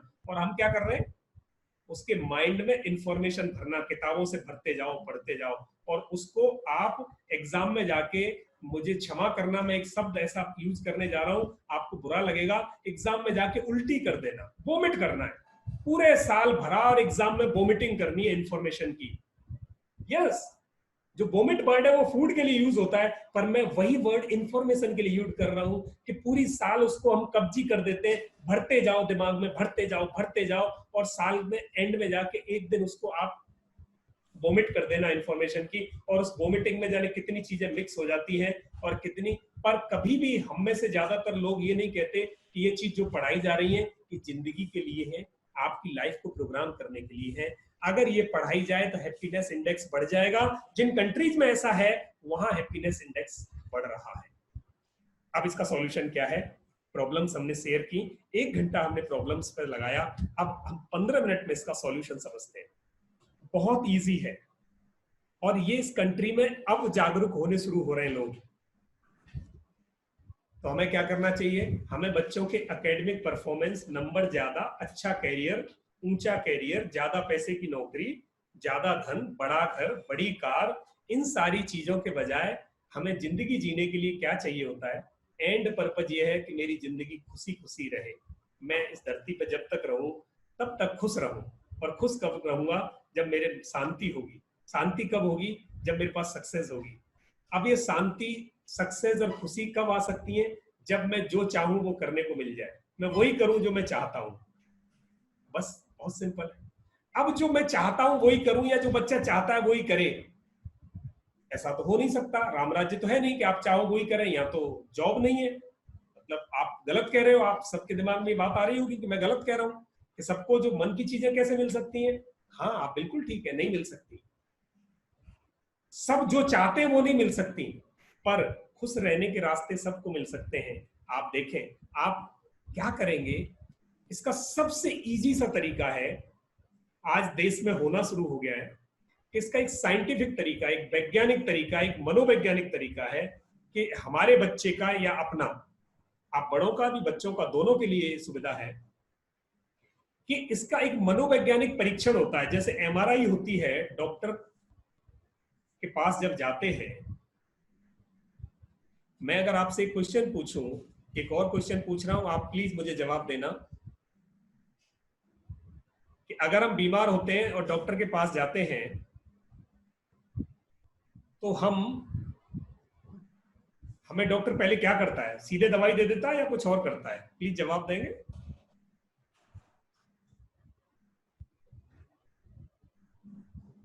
वेरी गुड, महबूब खान जी ने कहा कि वो जांच करता है, टेस्ट करता है पहले कि प्रॉब्लम क्या है। वही बात हम क्या करते हैं? अपने बच्चे को डायग्नोस करते हैं। बहुत अच्छी बात है, जय शर्मा जी ने कहा, बहुत अच्छी बात है। हम क्या करते हैं? बच्चा पैदा हुआ और उम्मीदें लगा लेते हैं, इसको तो हम डीसी बनाएंगे, कलेक्टर बनाएंगे, एसडीएम बनाएंगे, यूपीएससी करेगा, ये तो मेरा मेरा बिजनेस संभालेगा, ये तो वकील बनेगा। हमने बहुत सारी एक्सपेक्टेशन लगा ली, पर डायग्नोस नहीं किया इसकी कमियां क्या है, इसकी खूबियां क्या है, ये कर क्या सकता है, क्या नहीं कर सकता, ये तो हम सोचते ही नहीं है। पर यही एक पहला स्टेप होता है जहां हमारी सक्सेस और फेलियर के लिए रास्ते तय होते हैं। तो उसमें हमें क्या करना है?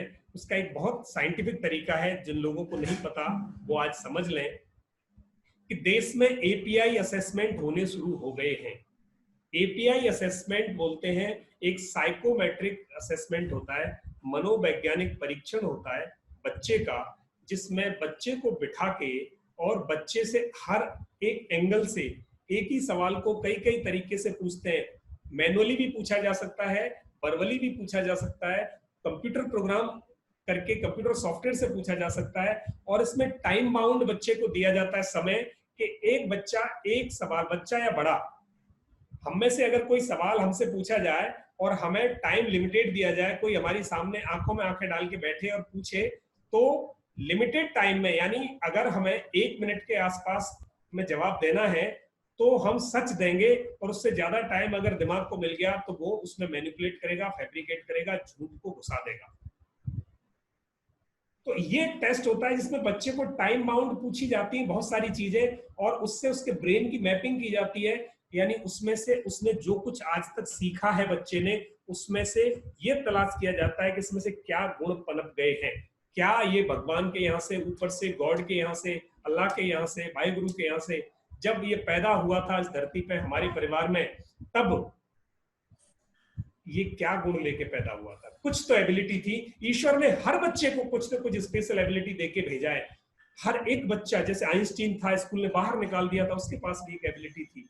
हम क्या करते हैं, पैदा होते ही क्या सोचते हैं, बच्चा हमारी प्रॉपर्टी है। नहीं, हमारा सौभाग्य है कि हमें उस ऑलमाइटी गॉड ने एक बच्चे की परवरिश करने का जिम्मा दिया है, और हम उसे अच्छी तरह से निभाएं। हम उसको प्रॉपर्टी समझ के अपने हिसाब से मोल्ड करना शुरू कर देते। जी नहीं, उसे खिलने दो, सहयोग करो उसका, ताकि वो और खिले। तो इसके लिए एक मनोवैज्ञानिक परीक्षण होता है। उस परीक्षण से 3 चीजें निकल के बाहर आती हैं। 3 कौन कौन सी? पहली चीज होती है, ध्यान से सुनना, ये आज का चौथा टेक अवे है। पहली चीज है, उस बच्चे की योग्यताएं जांच कर लें कि बच्चा किस दिशा में, किस फील्ड में योग्य है।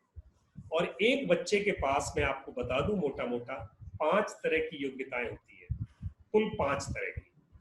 5 तरह की योग्यताओं में साइकोमेट्रिक थ्योरी ये कहती है, एक थ्योरी है CHC theory, Cattell Horn Carroll theory बोलते हैं जिसको। उसके हिसाब से एक बच्चे के पास 5 तरह की क्षमताएं होती हैं। पहली होती है गणितीय क्षमता, यानी वो प्रॉब्लम्स को कितनी जल्दी सॉल्व करता है। गणित इसलिए पढ़ते हैं कि जिंदगी में आई समस्याओं को सॉल्व करने के लिए, वो गुण पैदा करने के लिए अपने लिए। तो उसका मैथमेटिकल एबिलिटी कैसी है, तो मैथमेटिकल एप्टीट्यूड उसका चेक करते हैं। फिर उसका बोलता कैसा है, वर्बल एप्टीट्यूड कैसा है, यानी अपनी बात को दूसरों तक कितने आसानी से पहुंचा सकता है, वो एप्टीट्यूड, वो एबिलिटी कैसी है। फिर तीसरा होता है उसका कि मैकेनिकल एप्टीट्यूड कैसा है, यानी मशीनों के साथ उसका क्या संबंध है, मशीनों को समझ सकता है, उन पर काम कर सकता है या नहीं।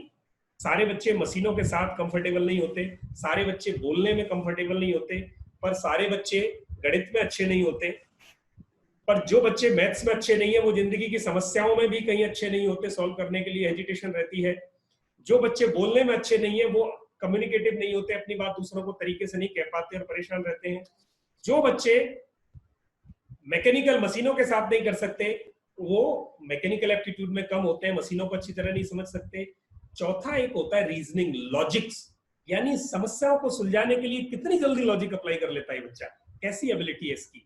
पांचवा होता है कि ये देश, दुनिया, प्रकृति, लोग, आकृतियां, इनके साथ इसका लगाव कितना है। अब इसमें इन 5 चीजों में आप देखेंगे, मैंने आज तक कोई बच्चा, मैंने हजारों बच्चे असेसमेंट किया है और लाखों बच्चों का करियर गाइडेंस किया है। आज शाम को भी एक सेशन है जिसमें पूरे बिहार राज्य के सारे गवर्नमेंट स्कूल के बच्चे मेरे साथ लाइव यूट्यूब पर जुड़ने वाले हैं। कल राजस्थान से, कल झारखंड से थे और परसों मेरे साथ राजस्थान से थे। तो एक एक स्टेट को, पूरे स्टेट के बच्चों को वेबिनार शाम को होता है, आप भी जुड़ सकते हैं उसमें। तो आज जो शाम को है वो बिहार करियर पोर्टल के नाम से यूट्यूब चैनल है, उस पर आप लाइव जुड़ेंगे और मैं आप 4 से 5 मेरा सेशन होगा। तो इस प्रकार मैंने देखा कि कोई बच्चा ऐसा नहीं है जिसके पास कुछ विशेष गुण ईश्वर ने देके नहीं भेजे हो, और वो गुण अगर पहचान लिए जाएं, उन्हीं से आधारित अगर उसकी जिंदगी के लिए उसको कैरियर बता दिया जाए, तो वो बड़ी खुशी खुशी उस काम को करता है। अब मैं इसका एक उदाहरण दूं। एक बच्चे का वर्बल बहुत अच्छा है, यानी उसका वाक्पटुता अच्छी है, वो कम्युनिकेट बहुत अच्छी तरह से कर लेता है। जो बच्चा कम्युनिकेट कर सकता है, आप बताएं वो कौन कौन से करियर में सफल हो सकता है। ये बात तो बता ही सकते हैं सब, प्लीज टाइप करो कौन कौन से ऐसे करियर हैं जिसमें अच्छी तरह बोलने वाला, कम्युनिकेट करने वाला आदमी सफल होगा। प्लीज राइट, फटाफट फटाफट लिखे। अभी तक नहीं आया, लिखें प्लीज।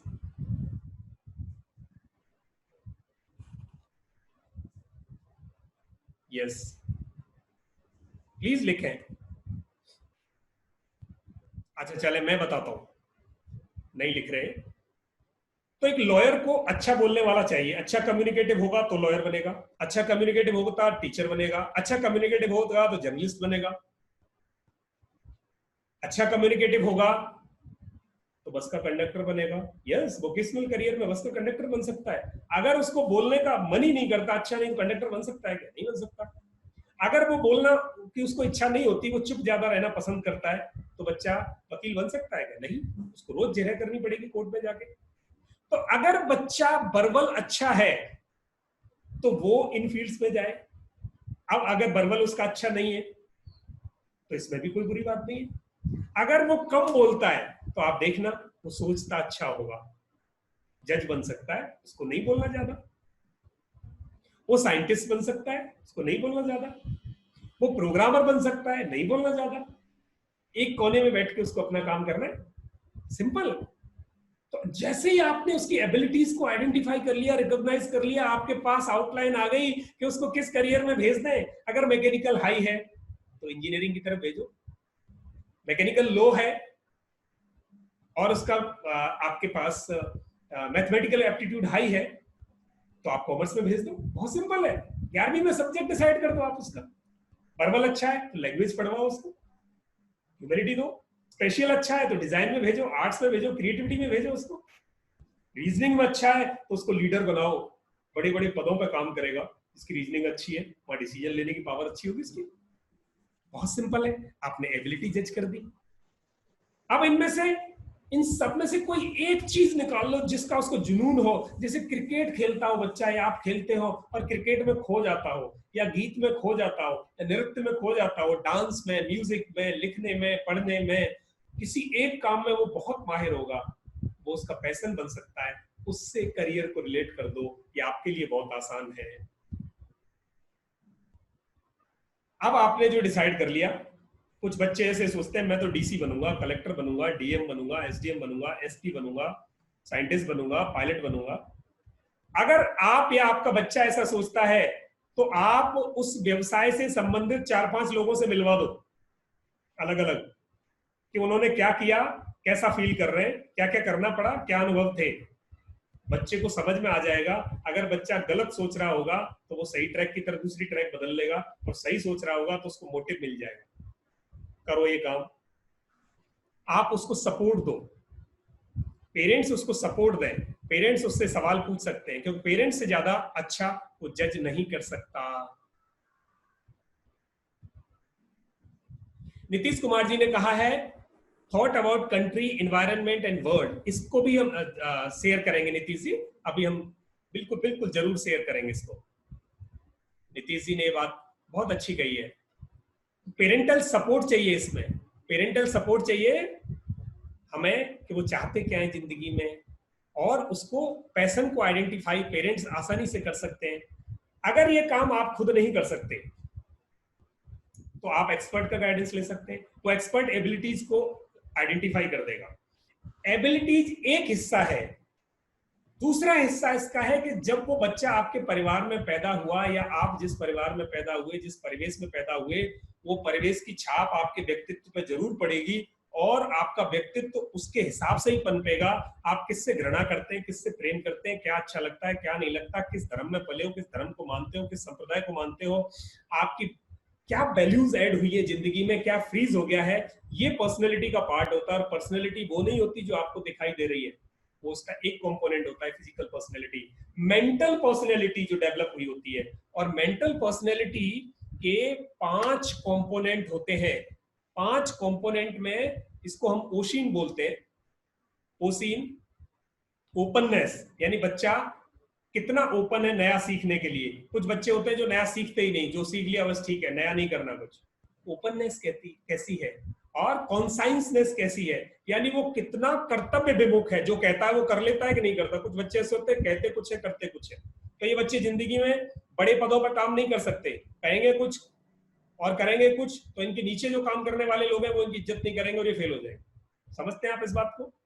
तो फिर एक्स्ट्रावर्जन, यानी ये लोगों से कैसे पेश आते हैं, लोगों से आसानी से बात कर लेते हैं कि नहीं। अब एक्स्ट्रावर्जन उसका लो है, यानी वो अंतर्मुखी बच्चा है, उसको आप लीडर बना दो या बिजनेस पकड़ा दो उसके हाथ में, तो बिजनेस को डुबोएगा। वही बच्चा अगर वो एक्स्ट्रोवर्ट है तो वो लोगों से बात करके, कम्युनिकेशन स्थापित करके वो आप सबको साथ लेके चल सकता है। एग्रीएबलनेस, वो कितनी जल्दी दूसरों के विचारों से प्रभावित हो जाता है। कुछ लोगों को बहका दिया जाता है आसानी से, अगर उनकी एग्रीवेबलनेस लो है तो लोग उसको बहका सकते हैं। और न्यूरोटिसिज्म, यानी उसकी मानसिक स्थिति कैसी है, उसका मनोबल कैसा है, कितना मजबूत है, मानसिक स्थिति शांत है या उग्र है, इस पे भी बड़ा प्रभाव पड़ता है। यानी आप गुस्से में किसी को कुछ भी कह दो, उग्र प्रभाव हो, थोड़ी देर में गर्म हो जाओ, थोड़ी देर में ठंडे हो जाओ, तो आप बड़े पदों पर काम नहीं कर सकते, बड़े पदों पर नहीं रह सकते। बड़ी बड़ी बिजनेस संभालने के लिए आपको शांत स्वभाव चाहिए, न्यूरोटिसिज्म आपका इंटैक्ट चाहिए। तो आप ये चीजें आइडेंटिफाई कर सकते हैं, खुद करें। खुद नहीं कर सकते, आप एक्सपर्ट का गाइडेंस लें। तीसरी बात होती है कि बच्चे की रुचि क्या है। देखो, आपने एबिलिटीज टेस्ट कर दी कि बच्चे के पास क्या क्षमताएं थी, पोटेंशियल क्या है। अब पोटेंशियल के ऊपर जो ऑपरेट हुई पर्सनैलिटी डेवलप हुई वो क्या है। अब उसके अंदर क्या हुआ, आप तो चाहते इंजीनियर बनाना और उसका मन है वकील बनने का, वो आपको तो मना नहीं कर सकेगा पर खुश नहीं रहेगा सारी उम्र। तो ये भी एक फॉर्मूला होता है, साइकोलॉजिकल फॉर्मूला है, जिसको हम हॉलैंड कोड बोलते हैं, हॉलैंड फॉर्मूला बोलते हैं, जिसमें हर एक बच्चे के इंटरेस्ट को निकाल दिया जाता है कि ये बच्चा क्लर्क बनने लायक है, या फौज में जाने लायक है, अफसर बनने लायक है, या ये आर्टिस्ट बनेगा, या ये आपका आर्किटेक्ट बन सकता है, या ये लीडर बन सकता है, ये सीईओ बन सकता है, ये मैनेजर बन सकता है, ये बैंक ज्वाइन कर सकता है। ये सारी चीजें इससे निकल सकती हैं बहुत आसानी से। तो इन तीनों चीजों को एक्सपर्ट्स देते हैं और इंडिया में ये सर्विसेज शुरू हो गई हैं। आप चाहें तो ये सर्विसेज अपने लिए, आप किसी भी जॉब में हो वहां भी, अडल्ट्स के लिए भी सर्विस है, बच्चों के लिए भी सर्विस है। यानी आप जो काम कर रहे हैं, आप खुश नहीं है अपनी जिंदगी के साथ, तो आपको सोचने की जरूरत है, या तो आप अपनी जिंदगी में से कुछ छोड़ के ऐसा जोड़ो जिसे आप पसंद करते हो, ताकि आप खुश रह सके।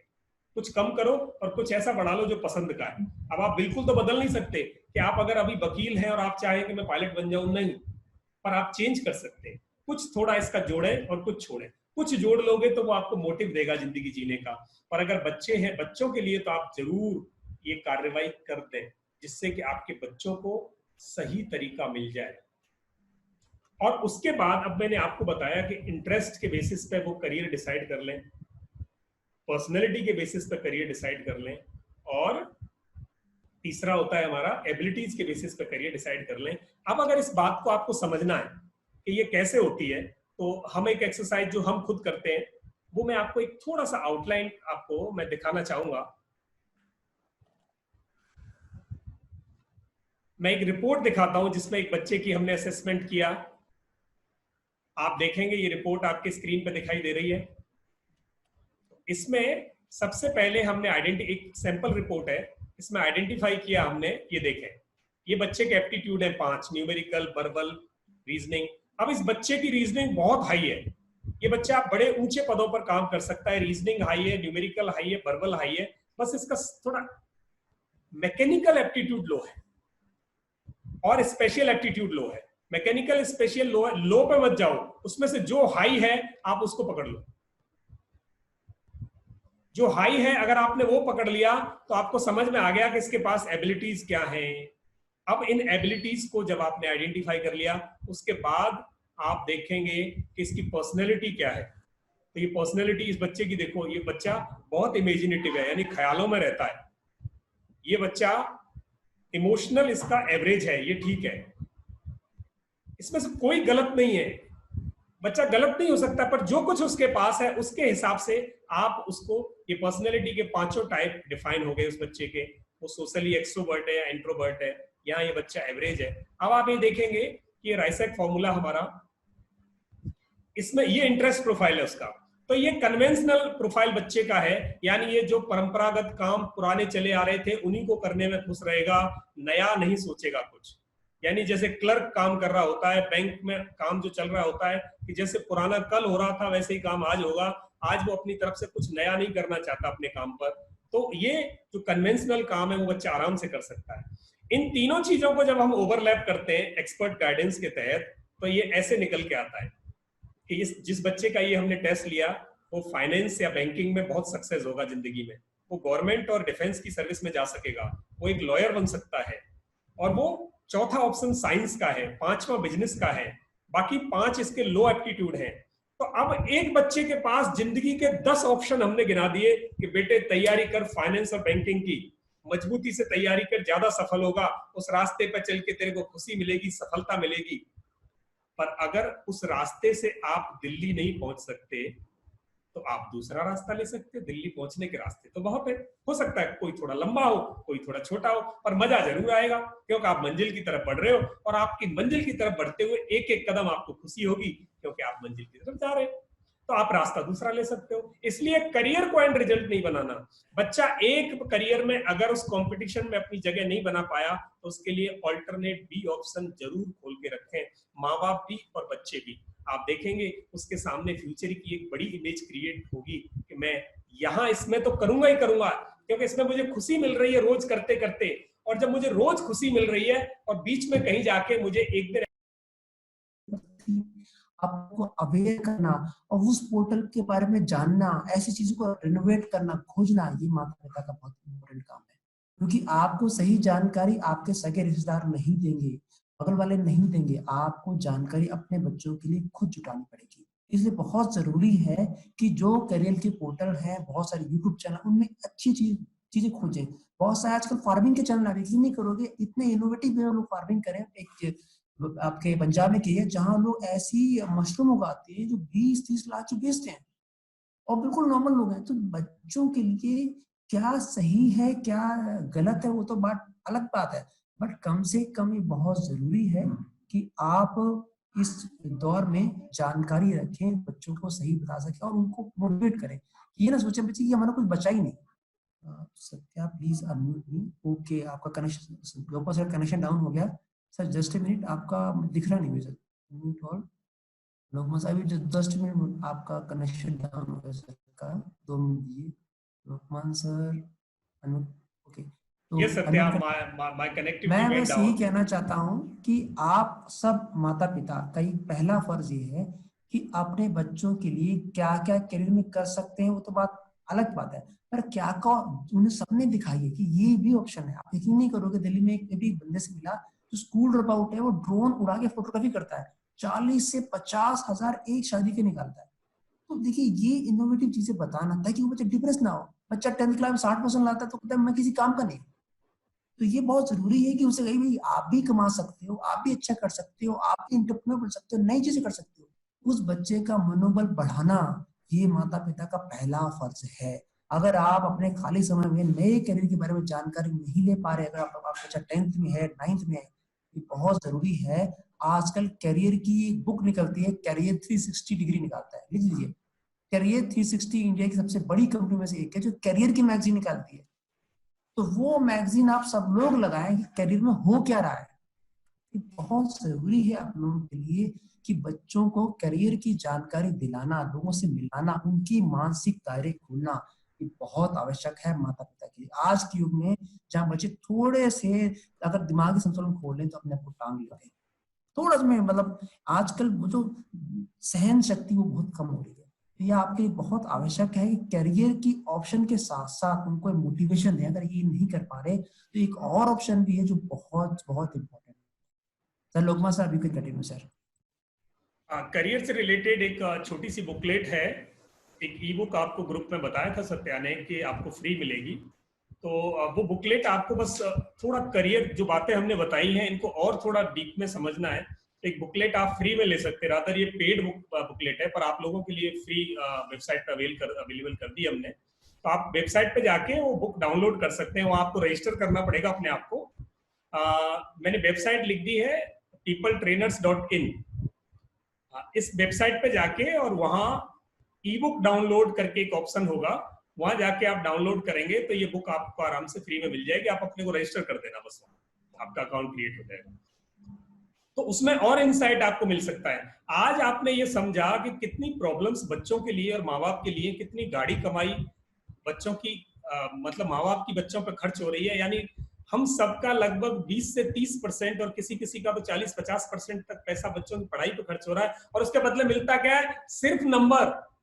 बच्चों को खो रहे हैं हम, नहीं जी रहे उनके साथ जिंदगी, और ना वो हमारे साथ जी रहे। दूरियां बढ़ रही हैं परिवारों में, और ना तो हम खुद सफलता का मुंह देख सके, ना अपने बच्चों को देखने दे रहे हैं, क्योंकि हम किसी मृग मरीचिका में, एक ऐसी चाहत में, एक ऐसा कुछ बना बना बना लिया है हमने मन में कि हमें भी यही करना है, हमारे बच्चे भी यही करें जो वो करें। नहीं, सफलता कहीं भी आ सकती है।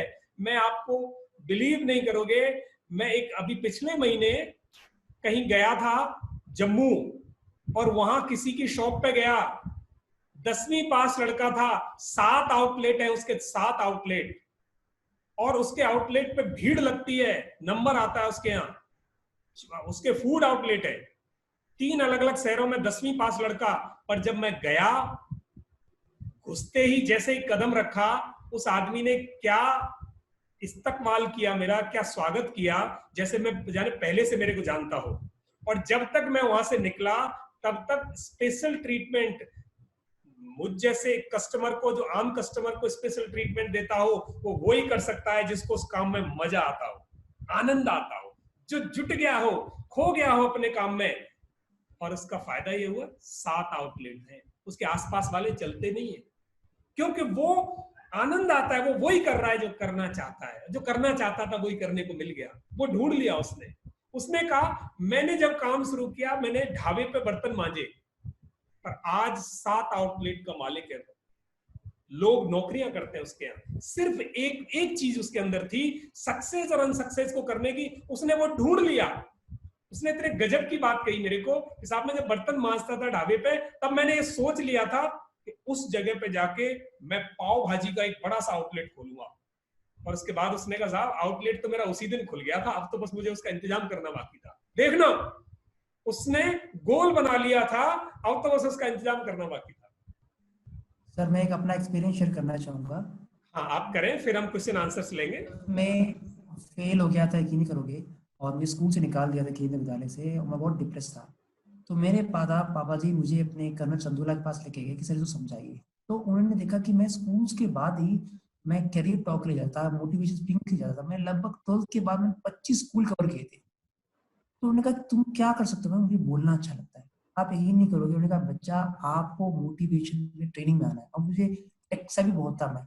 तो मैं डिजिटल मार्केटिंग में आया। आप यकीन नहीं करोगे, इवन आई एम स्कूल, अभी तक मैं स्कूल रिपोर्ट ही हूँ। मैंने आके कंटिन्यू नहीं किया पढ़ाई, बट आज मैं लोगों को ट्रेन करता हूँ, उनको पढ़ाता हूँ, उनकी सोशल मीडिया मार्केटिंग देखता हूँ, और किसी भी लेवल पे मैं कहीं कम नहीं हूँ।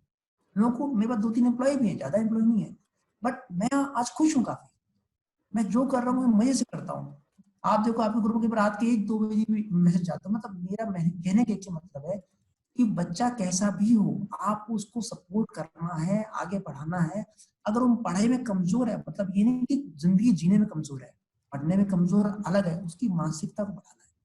तो मेरे माता पिता ने बहुत सपोर्ट किया, मैं तब जाके मैं यहाँ तक आ पाया। मैं सिर्फ ये आपसे कहना चाहूंगा, जैसे लुकमा सर बोल रहे थे कि जो उनको अच्छा लगता है उसको उसको बढ़ाने में आप जान लगा। Sir continue. Yes please, Satya, अब जिन जिनको क्वेश्चन पूछना है, आप प्लीज यस सर, उनको अनम्यूट करते चलना। आप रेज हैंड कर सकते हैं उधर से। ठीक है, जस्ट मिनट सर। हाँ, नहीं, आप जिन एक ही अनम्यूट करना, ताकि फिर बैकग्राउंड साउंड ना आए, तो आराम से सुन सकें लोग। यस एक सर, एक जस्ट करके मैं करते चलना। तो जो भी 2 क्वेश्चंस मिनट और दो। आपके हैं, प्लीज आप पूछ सकते हैं। सर 2 मिनट रुकना sir. Yes please. Yes, Rajshree ma'am को आप, या आप होस्ट मेरे को दे दें तो मैं अनम्यूट करता चलूंगा। सर मैं आपको होस्ट ट्रांसफर कर रहा हूँ sir. Yes. Just a minute, 2 minute रुकना सर। आपको क्या कहा था? मेरे अकाउंट पे जाके राइट क्लिक करके सर मुझे हाई लिख के भेजना है। आप अपने क्वेश्चंस रेडी कर रख लें। यस, वेब एड्रेस मैंने दिया Santosh ji, it is,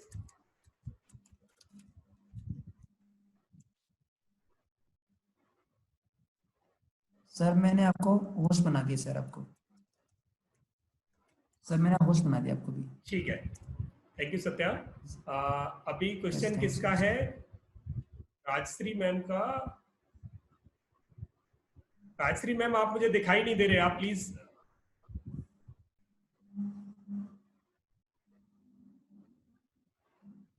I am not seeing you. अभी तक कोई रेज हैंड नहीं हुआ क्वेश्चन के लिए, प्लीज आप अपने क्वेश्चन पूछ सकते हैं। महबूब खान जी, आप पूछे पहले, आपका सबसे टॉप पे आया है।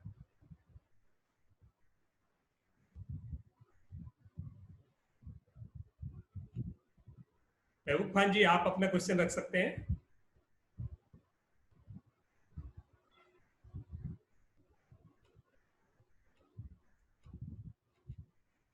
महबूब खान जी, आप अपने को अनम्यूट करें प्लीज।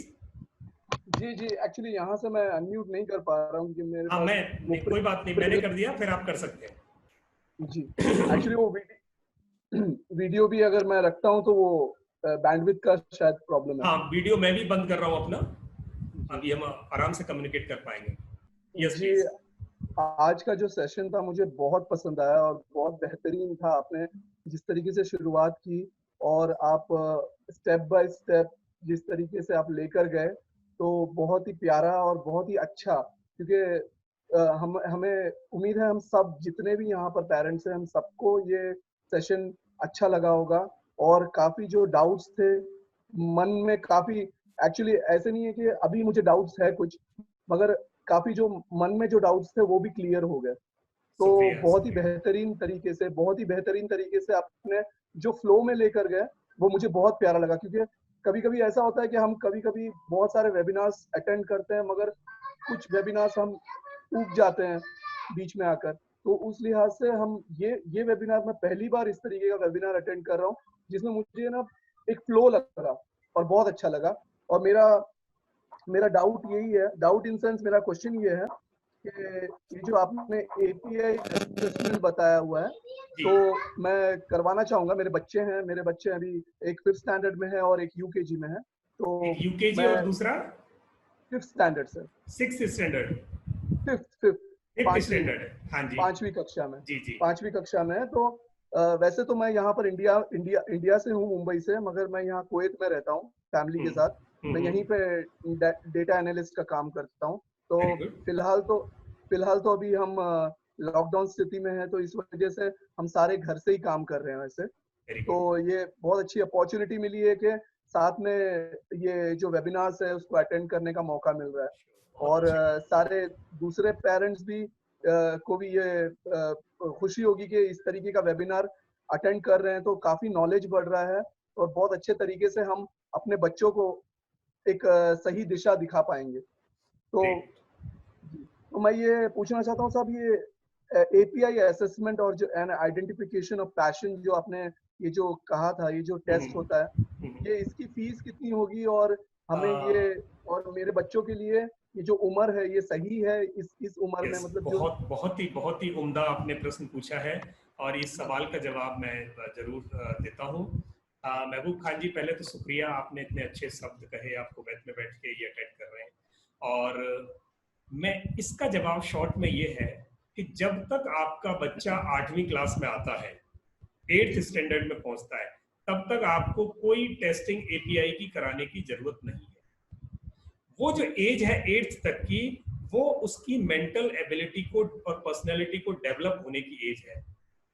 उस समय पे आपको क्या करना है कि उस समय पे उस बच्चे को जितनी प्रॉब्लम्स दी जा सकती हैं जिंदगी में सॉल्व करने के लिए, चाहे वो घरेलू प्रॉब्लम हो, चाहे वो रिश्ते की प्रॉब्लम हो, चाहे वो पढ़ाई की प्रॉब्लम हो, या वो पजल्स हो, रिडल्स हो, जितने भी आप दे सकते हो। कुछ लोग क्या करते हैं, बच्चों को काम नहीं देते घर में।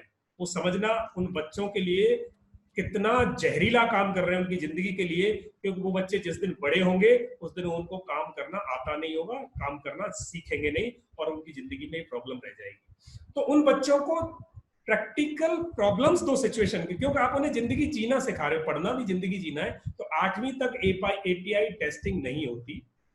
8th क्लास में या 9th क्लास में जाके तब एपीआई टेस्टिंग होती है। तब तक उस बच्चे की पर्सनैलिटी डेवलप हो चुकी होती है, इंटरेस्ट डेवलप हो चुके होते हैं। एबिलिटीज को आप जज कर सकते हो, एबिलिटीज तो आप आसानी से खुद ही जज कर सकते हो, पर ये जो एपीआई टेस्टिंग है, ये टेस्टिंग 8वीं के बाद ही। जरूर सर। ये तब तक आप पर आपको पीछा इसलिए नहीं छोड़ना कि उनको प्रैक्टिकल सिचुएशंस दो, रिडल्स दो। जितनी ज्यादा रिडल्स दोगे उतना मेंटल डेवलपमेंट उनका होगा, उतनी पर्सनैलिटी डेवलपमेंट ज्यादा होगा, लॉजिक्स सर जी स्ट्रॉन्ग होंगे, क्योंकि आगे वाली दुनिया लॉजिक्स पे आधारित है। अब सीधे आदमी को उतनी ग्रोथ नहीं मिलती जितना लॉजिकल आदमी को चाहिए। एजाइल बच्चे चाहिए, एजिलिटी चाहिए, चपलता चाहिए बच्चों में। जी तो मैं सर समझता जी हूं मैं आपका जवाब दे सका। जी साहब, बहुत बेहतरीन। और मैं ये चाहूंगा कि मतलब हम जो हमारे जो छोटे छोटे बच्चे हैं, उनके लिए भी आप कुछ एक वेबिनार बनाएं Yes. और उनके लिए भी आप जरा सा रास्ता बताएं, क्योंकि उनके लिए आजकल सर महबूब खान जी, आप जी अधिक धन्यवाद, आप कोए से जुड़े हमारे साथ। जी सर उनके लिए हम लोग मेमोरी एनहांसमेंट और वैदिक मैथ्स लेके आ रहे हैं, ताकि जी बहुत कम टाइम में बच्चे पूरी बुक याद कर लें और हंसते हंसते टेबल्स याद कर लें। ये ऑलरेडी वेबिनार चल रहे हैं, कई वेबिनार हो चुके हैं मेमोरी के विदाउट चार्जिंग एनी मनी, और जी वाले टाइम में और भी होंगे। आप हमारे ग्रुप में जुड़े रहें। और थैंक्स अ लॉट, आप कोए से हमारे साथ जुड़े हैं। जी सर राजश्री मैडम क्वेश्चन पूछना चाहती हैं। यस, मैं महबूब जी का बहुत बहुत एक मैं जवाब दे दूं।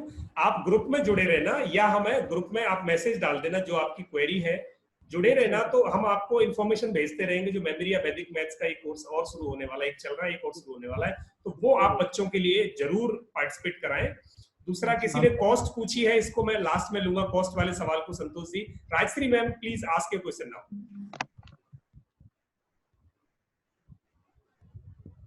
मैं राजश्री मैम को अनम्यूट कर रहा हूं। राजश्री मैम आप खुद को अनम्यूट करें प्लीज उधर से। Yes please. Hello, sir. Yes ma'am. Sir, how do you do the assessment? Is it through any software or counseling? Pardon, can you repeat your question please?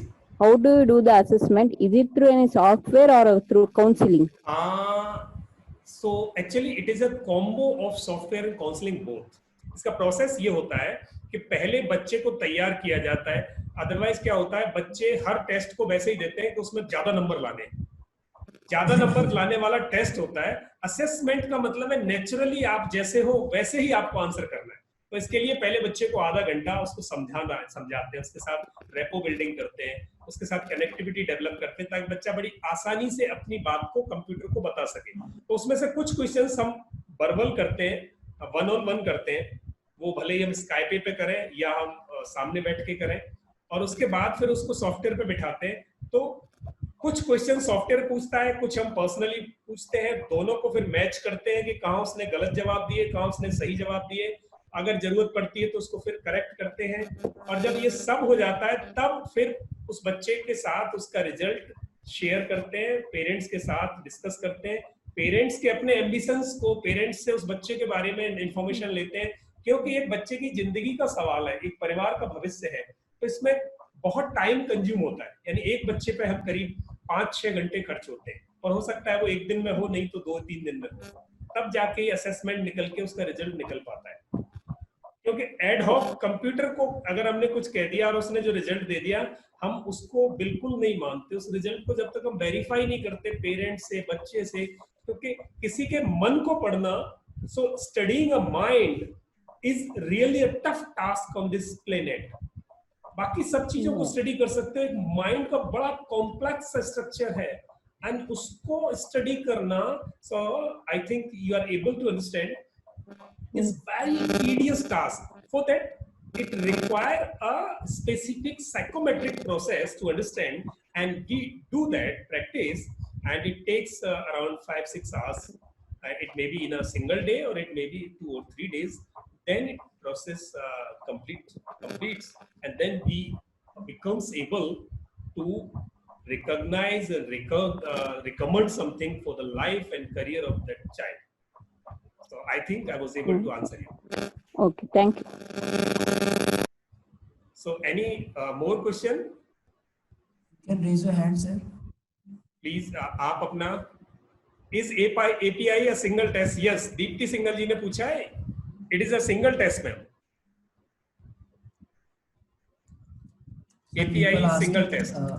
एक बात मैं आपको कम्युनिकेट कर दूं, इंडिया में बहुत सारे ऐसे टेस्ट हैं जो ये कहेंगे कि हम आपके बच्चों की फिंगरप्रिंट्स लेके उसका करियर डिसाइड कर दें, या कुछ और तरीके हैं।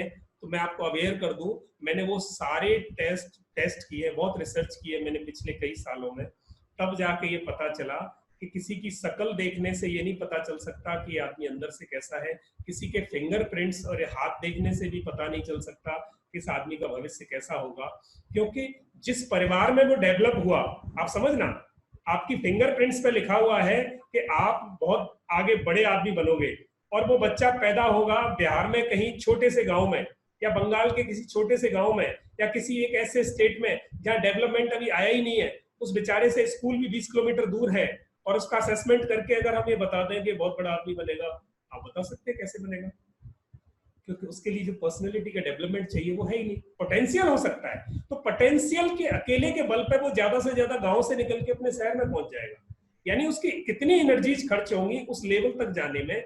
वहीं एक आदमी जो बहुत well established and developed area में पैदा हुआ और उसके पास वो एबिलिटीज है, वो उसके पास ज्यादा चांस है सक्सेस होने के। तो सिर्फ किसी का फिंगरप्रिंट या भाग्य देख के ये नहीं कह सकते कि ये जिंदगी में बहुत आगे जाएगा, नहीं। ये तीन चीजें बहुत अहम है। उस बच्चे के पोटेंशियल्स क्या है, उस बच्चे किस परवरिश में पैदा होकर पल बढ़ रहा है, उसका फर्क जरूर पड़ेगा। और तीसरा, उसके इंटरेस्ट क्या है। तो इससे प्लीज बचना कि बाकी जो दूसरे तरीके हैं उसको टेस्ट करना। अगर सिर्फ वो किसी चीज को स्कैन करता है तो नहीं हो सकता। राइट वे, पेरेंट्स का इंटरव्यू, पेरेंट्स का असेसमेंट, बच्चे का assessment, practical assessment, computer assessment, ये जब पूरी एक्सरसाइज होती है तो मुझे पूरी धरती पे इससे बढ़िया और कोई असेसमेंट का टेस्ट नहीं है। जितनी भी कंट्रीज में देखोगे वो यही टेस्ट चलता है, और ये साइकोलॉजिकल थ्योरीज पे डिपेंड है। और वो जो दूसरे टेस्ट हैं जो फिंगरप्रिंट्स लेते हैं उनको डिस्कार्ड कर दिया है दूसरी कंट्रीज ने, और वो इंडिया में बिजनेस कर रहे हैं, चल रहा है। मैं कहता हूं कि उसमें थोड़ा सा दम है, पर वो बिल्कुल परफेक्ट नहीं है किसी पर्सनैलिटी को डिस्क्राइब करने के लिए, किसी के करियर को रिकमेंड करने के लिए, आइडेंटिफाई करने के लिए नहीं है। Thank you. कोई और क्वेश्चन प्लीज, आप सेंड योर वेबसाइट प्लीज। तो मेरी वेबसाइट अगस्त जी, मैं आपको ये वेबसाइट है, यहां से आप फ्री बुक ले सकते हैं जो करियर पे अवेलेबल है। वेबसाइट सारे नोट कर सकते हैं, वैसे वेबसाइट आज ग्रुप में भी हम लिख देंगे। Any more question in case you want to ask, we have 5 minutes approx, हमने 5 मिनट लेट शुरू किया था, हम क्वेश्चंस पूछ सकते हैं। सोनी मैम कॉस्ट पूछी है, तो इंडिया में ये एक बच्चे की कॉस्ट, पहले मैं ये बता दूं कि इसका स्कोप क्या है। 9th से लेके 12th तक के बच्चे को करियर गाइडेंस देना चाहिए, यानी 8th में भी दे सकते हैं, 8th में 7th में हम उसका एक पार्ट देते हैं जो कि बहुत इजी सा है, और बस उसको ये बताते हैं कि दुनिया में करियर कौन कौन से, असेसमेंट नहीं करते उसका, दुनिया में करियर कौन कौन से हैं। तो ये हम 7-8 वाले का भी कर देते हैं, बट असेसमेंट हम 9th से 9th 10th 11th 12th या उससे बड़े बच्चों का करते हैं। तो उसके लिए जो कॉस्ट है वो कॉस्ट होती है, इंडिया में कई कंपनीज ऐसा करती हैं, और ये इसकी कॉस्ट होती है 5,000 से लेके 20,000 तक है एक बच्चे की, क्योंकि इसमें बहुत लॉन्ग प्रोसेस है। और बट हम बहुत रीजनेबल प्राइस में करते हैं। वो जिनको भी इंटरेस्टेड है वो प्लीज भेजें। हमारा उद्देश्य ये है कि बच्चे की जिंदगी सफल होनी चाहिए, कमाना उद्देश्य नहीं है। जो कॉस्ट हमें होती है, सॉफ्टवेयर कॉस्ट होती है, या हमारी टाइमिंग जो खर्च हो रही है, एनर्जी खर्च हो रही है, हम सिर्फ वो लेते हैं, ठीक है। एंड वो हम आपको कम्युनिकेट कर देंगे। वो डिपेंड करेगा कि आप 1-on-1 हमारे रिमोट पे कराना चाहते हैं, या हमारे हर कंट्री के हर एक शहर में हमारे कोई ना कोई काउंसलर अवेलेबल हैं, वहां हम आपको डायरेक्ट कर सकते हैं 1-on-1 के लिए, या फिर हम आपको रिमोट पे दे सकते हैं। आजकल तो रिमोट भी बड़ा अच्छा इंप्रेशन है, बहुत अच्छा ऑप्शन हमारे पास है। तो ये कॉस्ट है, वो टेंटेटिव बता रहा हूँ कि वो इतना है, बट हम उससे कहीं कम लेते हैं, ये है, क्योंकि हमारा उद्देश्य अर्निंग नहीं है, we are not earning from this. आप वेबसाइट देखेंगे, हमारे कई काम हैं, हमें कोई जरूरी नहीं कि एक काम से हम कमाएं। Very good, the DBDA is good, Deepti ji, so nice. Any more question, कुछ और पूछना चाहते हैं बच्चों के करियर से रिलेटेड? आज मैं एक बात बता दूं, अभी हेमंत जी मैं आपका क्वेश्चन लूंगा, आपको अनम्यूट कर रहा हूं। आज हमने सिर्फ करियर गाइडेंस की साइकोमेट्रिक थ्योरी डिस्कस की है, यानी कैसे करना चाहिए। अब इसका जो सेकंड पार्ट है कि ये तो पता चल गया बनना क्या है, अब बनेंगे कैसे, कौन सा कॉलेज लें, कौन सा कोर्स लें, कहाँ इंडिया में कोर्स है, बाहर कोर्स है, कॉलेज कौन से अच्छे हैं, और किस कॉलेज में क्या स्कोप है, मैं कहाँ जा सकता हूँ, स्कॉलरशिप कौन सी है, टेस्ट कौन से हैं। ये जो करियर गाइडेंस है, एक्चुअली एजुकेशनल गाइडेंस, वो पार्ट अभी बचा हुआ है। इसकी एक वेबिनार और हम करने वाले हैं, वो भी ऐसे ही फ्री करेंगे।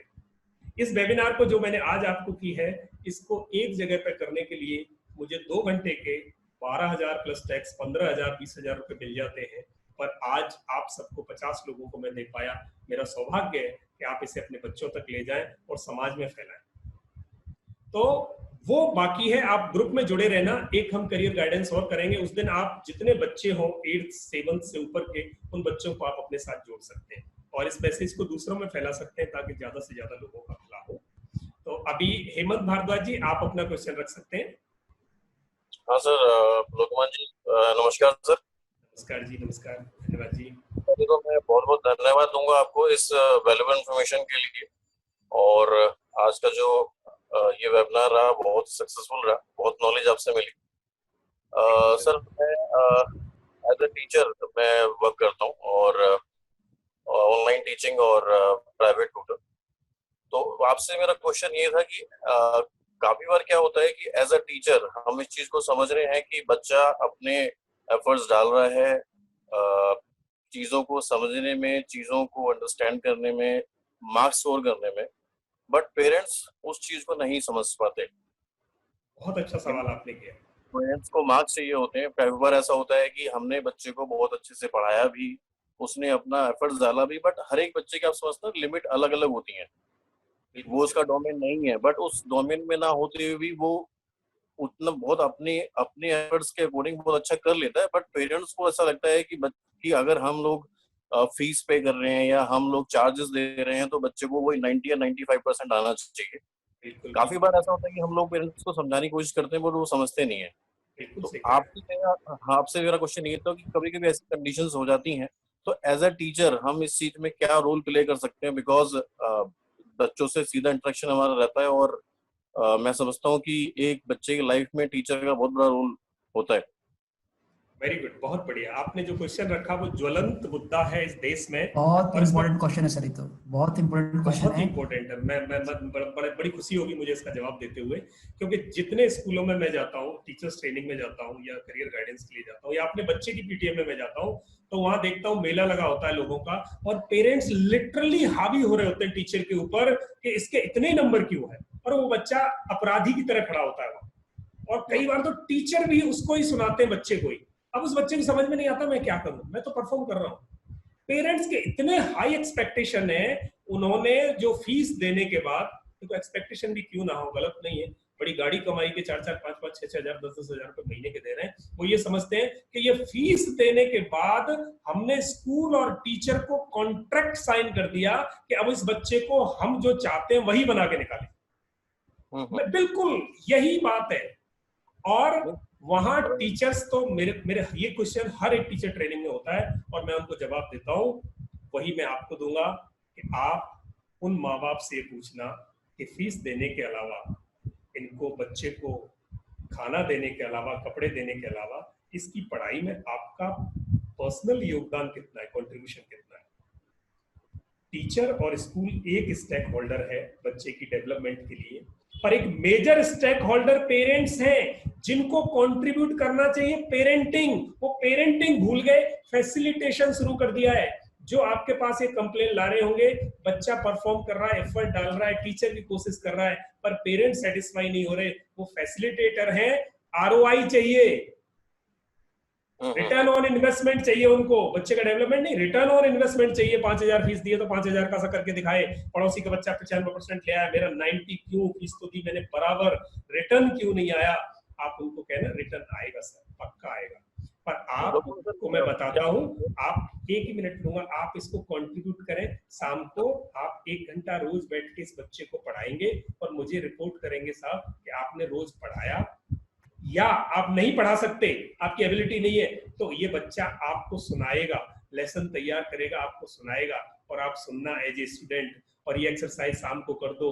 कितनी देर आप अपना काम छोड़ के बैठते हो, रोज एक डायरी बनाओ, उसमें आप लिखो कि मैंने आधा घंटा इस बच्चे के साथ बैठा, एंजॉय किया, इससे सुनाया, इसको सुनाया। आप एक एक्सरसाइज दे देना हेमंत जी, वो पेरेंट्स करेक्ट होना शुरू हो जाते हैं, क्योंकि अब उनको किसी ने क्वेश्चन कर दिया जो क्वेश्चन आप करने वाले थे। पेरेंट्स का काम टीचर नहीं कर सकता। मेरे हिसाब से मैं कुछ क्वेश्चंस किसी हद तक इसका जवाब दे पाया। लोकमान जी, मैं कुछ ऐड करना चाहता हूँ। हेमंत जी, मैं पिछले कई सालों से क्वेश्चन पढ़ा रहा था, तो डीसीपी थे, उनका सेम सवाल था जो आपका सवाल है। मैंने कहा सर एक काम कीजिए, क्या आपके पास 15 मिनट डेली है? उन्होंने कहा यस। मैंने कहा आपको डेली एक डायरी मेंटेन करनी है और ये बताना कि कितना आपने बच्चे से सुना या उसका पढ़ा। मैंने कहा डायरी लिखिए। सर 15 दिन में तो मैं डायरी मैं उनसे मांगी, उनके पास डायरी नहीं थी। मैंने स्ट्रेट उनसे क्वेश्चन किया, मैंने कहा सर यू डोंट डिजर्व, आपकी आपकी औकात नहीं है पूछनी बच्चे से कि आप अच्छा नहीं कर रहे। उस दिन के बाद उन्होंने अपने में चेंज लाना शुरू किया। हम माता पिता 15 मिनट नहीं निकालते अपने बच्चों के लिए कि बेटा कहाँ पढ़ रहे हो, कौन सा चैप्टर तुम्हें आता है, कौन सा नहीं आता। हमने ठेका देकर रखा है ट्यूटर को, टीचर को। आप में से बहुत माता पिता लाइन पे होंगे, मैं एक सवाल पूछना चाहता हूँ कि आप कितने दिन में चेक करते हैं कि बच्चों तुम्हें कौन चैप्टर आता है? तुम्हें नहीं पूछते माता पिता। हम अपनी जिम्मेदारी का ठेकरा किसको देते हैं? टीचर्स को, ट्यूटर को, कि वो ये चीज करेंगे। But to be frank with you, teacher के पास लोड बहुत होता है और ट्यूटर के पास लिमिटेड टाइम होता है। सबसे ज्यादा टाइम किसके पास होता है? आपके पास, माता पिता के पास। तो बच्चों के साथ ज्यादा नहीं, अगर डेली आप 15 मिनट पूछेंगे बच्चे आज क्या आपने पढ़ा है, वो मुझे सुनाओ, मुझे पढ़ाओ। आप देखिए मैंने बच्चों में 20% का उछाल देखा, 20% केवल इस एक्सरसाइज से। तो मैं 100%। अपना एक्सपीरियंस शेयर कर रहा हूँ, तो वो आप करें, आपको बहुत बहुत आपको फायदा मिलेगा। और जो माता पिता आपसे सवाल पूछते हैं, आप उनसे सवाल पूछो। बहुत ही जल्दी मैं लोकमान से रिक्वेस्ट किया सर से, बहुत ही जल्दी पेरेंटिंग सीरीज लेके आने वाले हैं। हमने टॉप मोस्ट पेरेंटिंग एक्सपर्ट को इसमें टाइप किया है, जिसमें लोकमान सर भी एक हैं, एक आईपीएस भी, उनसे भी टाइप किया है कि आप बहुत ही अच्छे सेशन दीजिए ताकि माता पिता को रियलाइज हो कि वो गलती कर रहे हैं। गलती की जड़ माता पिता शुरू होती है। अगर बच्चा सुसाइड कर रहा है तो जड़ कहीं ना कहीं फैमिली की बिल्ड होती है। तो पहले रियलाइज कराना कि गलती तुम में है। हाँ, और वो हमें पता नहीं है, माँ बाप गलत नहीं है, पर हमें पता नहीं है। हम वो जो दौड़ है, जो एक परंपरा चली आ रही समाज की, उसी को हम आगे ले जा रहे हैं। और उसमें हम अपने घर में अपने घर की खुशियों को कहीं दांव पे चढ़ा रहे हैं। घर में माँ बाप जब मिलते हैं तो एक ही बात होती है, पढ़ाई नहीं की, नंबर नहीं आए। अरे एक दूसरे के साथ एंजॉय करो। आज भी घरों में बैठे हुए लोगों को मैं फोन करता हूँ, क्या हाल है? अरे बड़े दुखी हैं, बच्चे नहीं पढ़ रहे। और बच्चों ने परसों तक 4 लाख कॉल आ गई है चाइल्ड हेल्पलाइन पे कि माँ बाप टॉर्चर कर रहे हैं, बचाओ। क्यों? कि वो दिखाई जब बच्चा देता है, जब आप अपने फोन से या टीवी से फ्री होते हैं, तब बच्चा बैठा दिखाई दिया तो ऐसा लगता है अच्छा हम इतना पैसा खर्च कर रहे तो बैठ कैसे गया। तो ये जो पार्टनरशिप है डेवलपमेंट के लिए, ग्रोथ के लिए, बच्चे को डेवलप करने के लिए, जिंदगी को डेवलप करने के लिए टीचर और पेरेंट्स की पार्टनरशिप की जरूरत है। और हम इस पूरे दोनों पिलर्स पे काम करते हैं सर। हम सिर्फ टीचर को ट्रेनिंग दी तो अकेली रही, बच्चे को भी ट्रेनिंग दी और पेरेंट्स को भी ट्रेनिंग दी, तब जाके कहीं काम चलेगा। पेरेंट्स को रियलाइज करना ही होगा, करना ही होगा और करना चाहिए। और जो जो पेरेंट्स करते हैं, मैं परसों बेटी को, मेरी 5वीं क्लास में है, उसको 100 तक के टेबल याद करने के लिए मैंने दिए। क्योंकि गांव में वो बच्चे गए तो गांव में एक छोटी क्लास का 2nd क्लास की बच्ची ने 50 तक के टेबल सुना दिए। और हमारी बच्चों को इंग्लिश मीडियम में सो कॉल्ड कॉन्वेंट स्कूल में पढ़ने के बाद 20 तक के टेबल याद नहीं है, और वो बच्ची बर्बल सुना गई 50 तक। तो वहां गांव वालों ने कहा यार क्या पढ़ाई आपकी शहर में, बच्ची इतना सुना गई। उस बेटी को मैंने परसों डायरी का यूज करते हुए उसकी मदर और उनको लगाया। 1.5 साल में हमारे यहाँ डायरी प्रैक्टिस शुरू हुई है। जनरली जितने पेरेंट्स को मैंने बताया है नहीं करते, कर नहीं पाते, पर जहां हुई है हमारे यहाँ 1.5 साल में हुई है। एक असाइनमेंट बच्चा अपनी मर्जी से तय करता है, अपना टाइम खुद डिसाइड करता है। टाइम कंप्लीट होने के बाद वो आके बच्चा सुनाता है। मदर को नहीं आता कोई फर्क नहीं पड़ता, पर बच्चे का रिहर्सल हो जाता है, उसका सबकॉन्शियस माइंड प्रोग्राम हो जाता है, वो बात आपकी उसकी पर्सनैलिटी में, उसके माइंड में रिटेन हो जाती है। अब उसका जो रिटेनिंग टाइम है वो बढ़ जाता है लेसन का, और वो बच्चे को याद हो जाता है। कितना सिंपल सा तरीका है। 100 तक के टेबल उस बच्चे ने 2 दिन में कंप्लीट कर दिए। तो ये आप पेरेंट्स को इस पे इन्वॉल्व करें। जब वो क्वेश्चन करते हैं, आप काउंटर क्वेश्चन रखो तैयार कि सर आप मुझे रिपोर्ट देना, आप जो कर रहे हैं, मेरी रिपोर्ट आप हर बार हर महीने लेते हो, पर ये बच्चा ये अच्छा कर सकता है, आप इस बच्चे को इस तरफ बढ़ाओ। आज बहुत सारा ज्ञान इस पे किया हमने, आई थिंक इसका जवाब मिला। मैं आपसे परमिशन चाहूंगा एक बात कहने की। पेटीएम का जो इनिशियली पर्पस होता था वो होता था कि पेरेंट्स और टीचर मिले और इंफॉर्मेशन शेयर करें कि किस तरीके से हम बच्चों को इनहेंस कर सकते हैं। बट आज के पीटीएम में मैंने देखा है कि पीटीएम में क्या होता है कि पीटीएम में ब्लेम गेम खेला जाता है। पेरेंट्स जाके टीचर को कंप्लेंट करते हैं कि क्यों नहीं आए हैं, टीचर कंप्लेंट करते हैं कि हम पढ़ा रहे हैं, बच्चा जो है स्टडी नहीं कर रहा है। मतलब वहां पर सॉल्यूशन प्रोवाइड नहीं होता है, वहां पर ब्लेम किया जाता है बच्चे को। Yes. तो मैंने देखा है कई बार पीटीएम में, जैसे मैं अपने बच्चों की पीटीएम में भी जाता हूँ, तो बच्चा वहां पर बिल्कुल डरा सहमा सा बैठा होता है और दोनों पेरेंट्स और टीचर जो है फायर लीक जो है उस पर करते रहते हैं। तो हमें समझना जरूरी है कि पीटीएम का पर्पस जो है बच्चे को सॉल्यूशन प्रोवाइड करना है, प्रॉब्लम्स को काउंट कराना नहीं है। प्रॉब्लम्स ऑलरेडी पता है उसे। Yes. और वो बच्चा डरने लगा है, पीटीएम से बच्चे डरने लगे हैं, क्योंकि बच्चे को Exactly, sir. वहां प्रॉब्लम होनी शुरू हो गई है, क्योंकि वहां वो एक्सपोज हो जाता है। और कई बार तो आधे बच्चों की तो गलती नहीं होती उसमें, आप अपने एक्सपेक्टेशन किए बैठे हो यार। मैं एक पीटीएम में गया, मैं लास्ट एक स्टेटमेंट शेयर करूंगा क्योंकि प्रैक्टिकल स्टेटमेंट है और ये एक्सपीरियंस आपको कहीं ना कहीं काम देगा। मैं पीटीएम में गया और जैसे ही बच्चे के साथ मैं मुस्कुराते जा रहा था, मैं चेहरे रीड कर रहा था बच्चों की क्या हालत है। मैं जैसे ही टीचर के पास गया, मैंने टीचर को गुड मॉर्निंग किया और गुड मॉर्निंग के बाद मैं बैठा, मैंने कहा मैम आप कैसे हैं। तो उन्होंने मेरा जवाब देने की बजाय बच्चे की तरफ देखा और शुरू हो गई, ये तो बिगड़ गया आजकल, ये तो बिगड़ गया। और उन्होंने 4-5 सेंटेंस जड़ दिए। फिर जब वो चुप हुई तो मैंने कहा मैम नमस्ते। फिर उन्होंने कहा अच्छा हाँ नमस्ते। अब मैंने कहा मुझे आप बताएंगे इस बच्चे में अच्छाई क्या है। अच्छाई ब्लैंक हो गई वो 2 मिनट के लिए, क्योंकि उन्होंने अच्छाई की तरफ ध्यान ही नहीं दिया। अब इस बच्चे को बाप के साथ आते हुए, माँ बाप के साथ आते हुए टीचर ऐसे फायरिंग करेगा तो वो बच्चा, आप सोचो पीटीएम में अगली बार आ नहीं सकता। अगर मैं उसको काउंटर रिप्लाई ऐसे ना करूं, इस बच्चे की अच्छाई बताओ, यानी टीचर एक अच्छाई नहीं बता सके, सिर्फ 5 बुराइयां उन्होंने उसको बता दी। तब उनको रियलाइज हुआ कि कहीं गड़बड़ है।